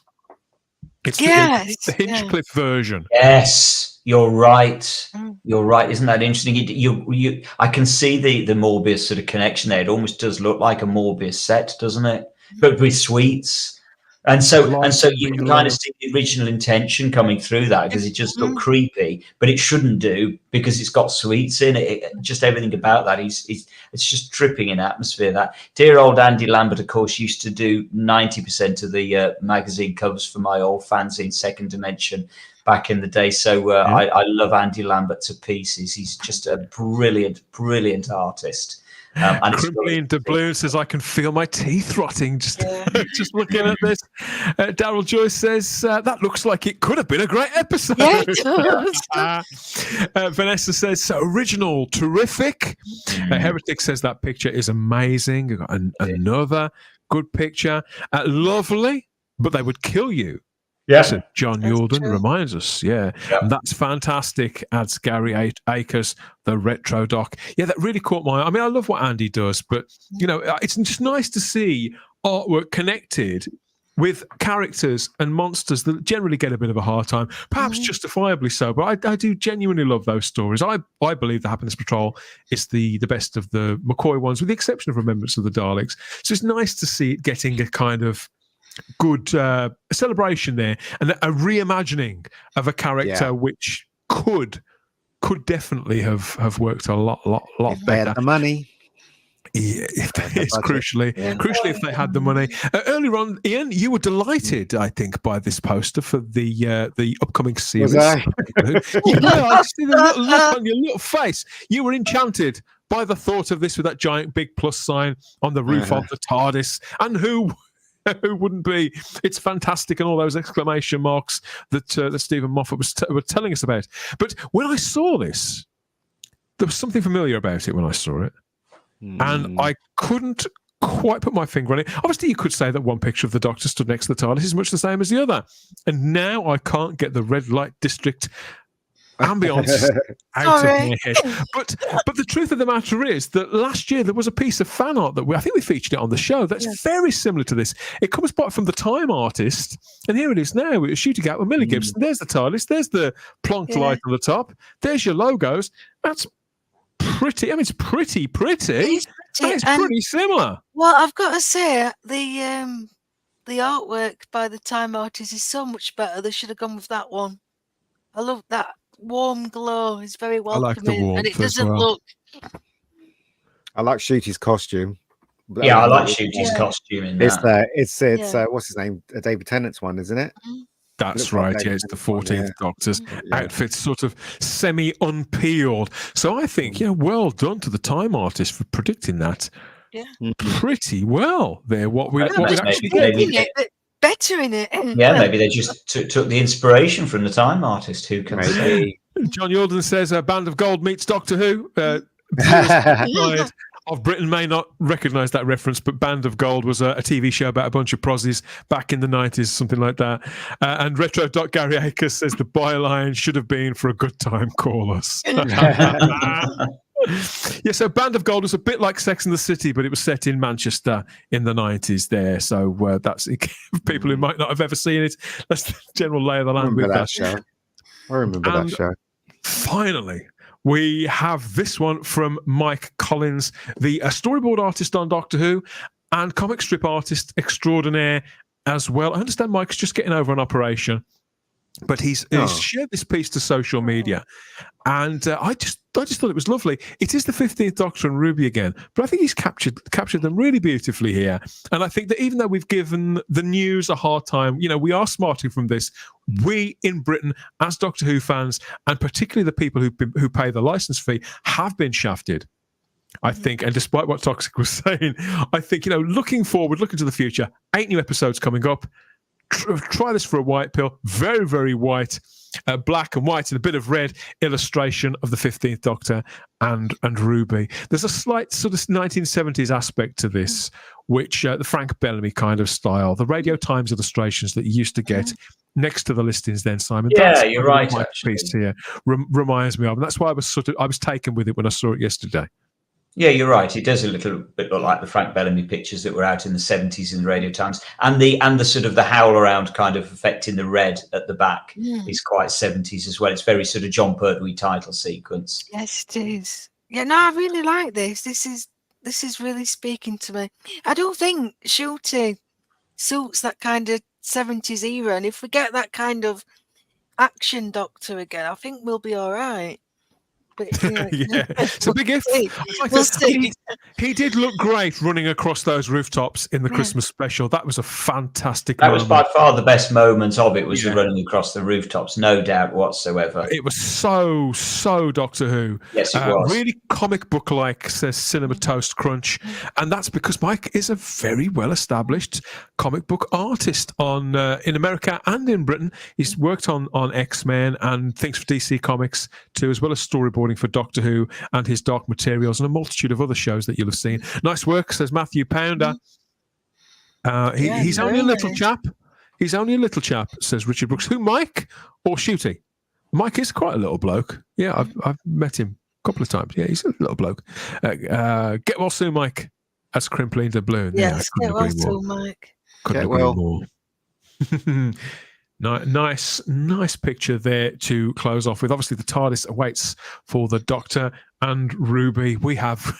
We've been all over the news. The biggest Doctor Who news story of 2024, I can confidently state, although there's a lot of 2024 left, it has to be said. Let us know what you think of it all through our social media, Instagram and X at Type40 Doctor Who. And that's where you can, send us some fan art too. We can get your art up on the screen. Or if you know a fan artist you think we should know, by all means, come and tell us about them through our social media. You can even do it over in the Type 40 Facebook group with this bunch of reprobates. They're in there. Well, okay, yeah. Are they in there? Sort of. They may be. Who knows? The only way you can find out for certain whether any of these gentlemen are members of the Type 40 Facebook group is to join for yourselves and to see. What an evening. What a conversation. What a debate we've all had. Tell you what, I'm a bit peckish now, Ian. You got any tarts in, mate? Any tarts? I'm not talking about the red light district again. Got some in my fridge. Got some tarts in my fridge. Yeah, of course you have. We'd be disappointed if you hadn't, Ian. The excitement never ends. Of course, speaking of which, Ian, you'll be braced for the trailer, the brand new trailer for season 1 of All New Doctor Who that we're getting tomorrow at some point from the BBC. My guess would be around 2 p.m. That does seem to be their preferred slot to drop another link from, but we shall see. But when new trailers come, do you jump on them quickly, or do you just see them when you see them, Ian? Or I see them when I see them. Yeah, yeah. I mean, I saw the. I mean, this is coming off the topic slightly. I accidentally saw the Alien trailer, which I thought looked bloody brilliant. So which Alien trailer? So there's a new Alien film coming out soon. Alien there is? Oh, it looks so good, Simon. It looks really good. Yeah. Whoa. Sorry to go off topic here. Who's making this? Is this not? It's a director. It's a director called Fede Alvarez who made the last Evil Dead movie and Don't Breathe, the horror film from a couple of years ago. Don't Breathe. Yes, or Don't Breathe. It looks really stripped back, and the shape looks so seven. It really looks like the. I'm going to go. It's the trailer on YouTube. I've got to go and find it. Forget the Doctor Who trailer. Go and watch the Alien Romulus. Absolutely, 100%. You've got me excited for the first time tonight. It's again. Maybe we'll have to get together and watch that. But you'll find any coverage of anything outside of the TARDIS on our sister channel, The Spacebook. Please go and find that and subscribe. And that's where you'll probably find our discussion on the Alien Romulus trailer and all the things to do with sci-fi and fantasy in movies, TV, and comic books, and everywhere else there on the Spacebook channel. So we're going from tarts back to this. So yes, what a conversation. It all started with this. Doctor Who returns with the BBC iPlayer Midnight Double Bill and BBC One Whovision night on the 11th of May as the Doctor launches into the Whoniverse on iPlayer and Disney+. That's how they sold this to us, this monumental change to the way that Doctor Who is brought before the viewing public. Last week, we've gone into great detail, shared our views, and exchanged yours too there in the live chat. Thank you for all of that, everybody. But obviously, we want to know more. Let us know what you think, what's preying on your mind in the comments section. Yeah, don't hold back. We really need to know what the general consensus is with fandom. Have we got it all wrong? Are we being really far too miserable about all this? I don't think we are. I'm seeing very little in the way of, how can I put this, appetite for this decision. I'm aware that some people overseas kind of feel a little smug about it, and well, maybe this is your turn. But the way I view it, and I think those are a very few people, a minority of a minority. But at the end of the day, the British licence fee payer has funded this show for 60 years. If we feel proprietorial, it's because if it wasn't for licence fee payers, if it wasn't for the British public, there simply wouldn't be a Doctor Who to show anywhere at any time. So it's not gatekeeping. We're proud of this show, isn't it? And it's as simple as that. But the conversation isn't going to stop, Simon, because it never does where Doctor Who's concerned, does it? No, absolutely. It's always going on and on and on. Because we just can't stop talking about Doctor Who, can we? Do we ever we never run out of stuff to talk about Doctor Who. Never. Not a chance. Join us again next time, of course. Same time and space, maybe, for more hot takes, cold shoulders, pet peeves, bouquets, or pot shots on the next Type 40 Live. Maybe we'll talk about that trailer. Be here to find out more of the best in news, views, nostalgia, discussions, and banter. Always from 8 p.m. Thursdays UK time. Yeah, we haven't got our breakdown, have we? Like the BBC have. Maybe we should. Maybe we should generate one of those. Yeah, my thanks to Jack from the Nerd Den, to Charlotte Shields, as always. Fabulous stuff. And Sarah, God, I'm getting my names mixed up. Sarah there. Just call me Shooter. How dare you? I was about to ask if your hair's dried yet. How's it? Yeah, it's all that ranting. Yeah, it's Simon, again, thank you. It's our pleasure. Simon, thank you again for the Doctor Who Diary. It was our belter, and for all your wisdom there on in the main discussion, because as veteran fans, we see things like this happen, things that we kind of think, oh, it's another fundamental of Doctor Who that's sort of being pulled away, another supporting leg being taken away. And we are protective of this show, but it comes it's for the right reasons. It comes from the right love. way. It comes from absolute deep-rooted love. As we said many times, it's more than just a TV show. It's our lives. It is part of our lives. This is. Ian may be very black-pilled when it comes to all new Doctor Who, but it's always great to have your company, Ian, and your input as well. Thank you so much for coming on. Do you want to pull this one, or shall we? Who wants to take a turn? And good luck to the vortex this time. Thank you, everybody. Keep the comments coming. Have a great weekend. It could be the weekend when you're watching this, because this show does travel quite well, so I'm told. But we always have the time if you have the space here at Type 40 Live. We'll see you next time. Bye-bye. Bye-bye. Bye.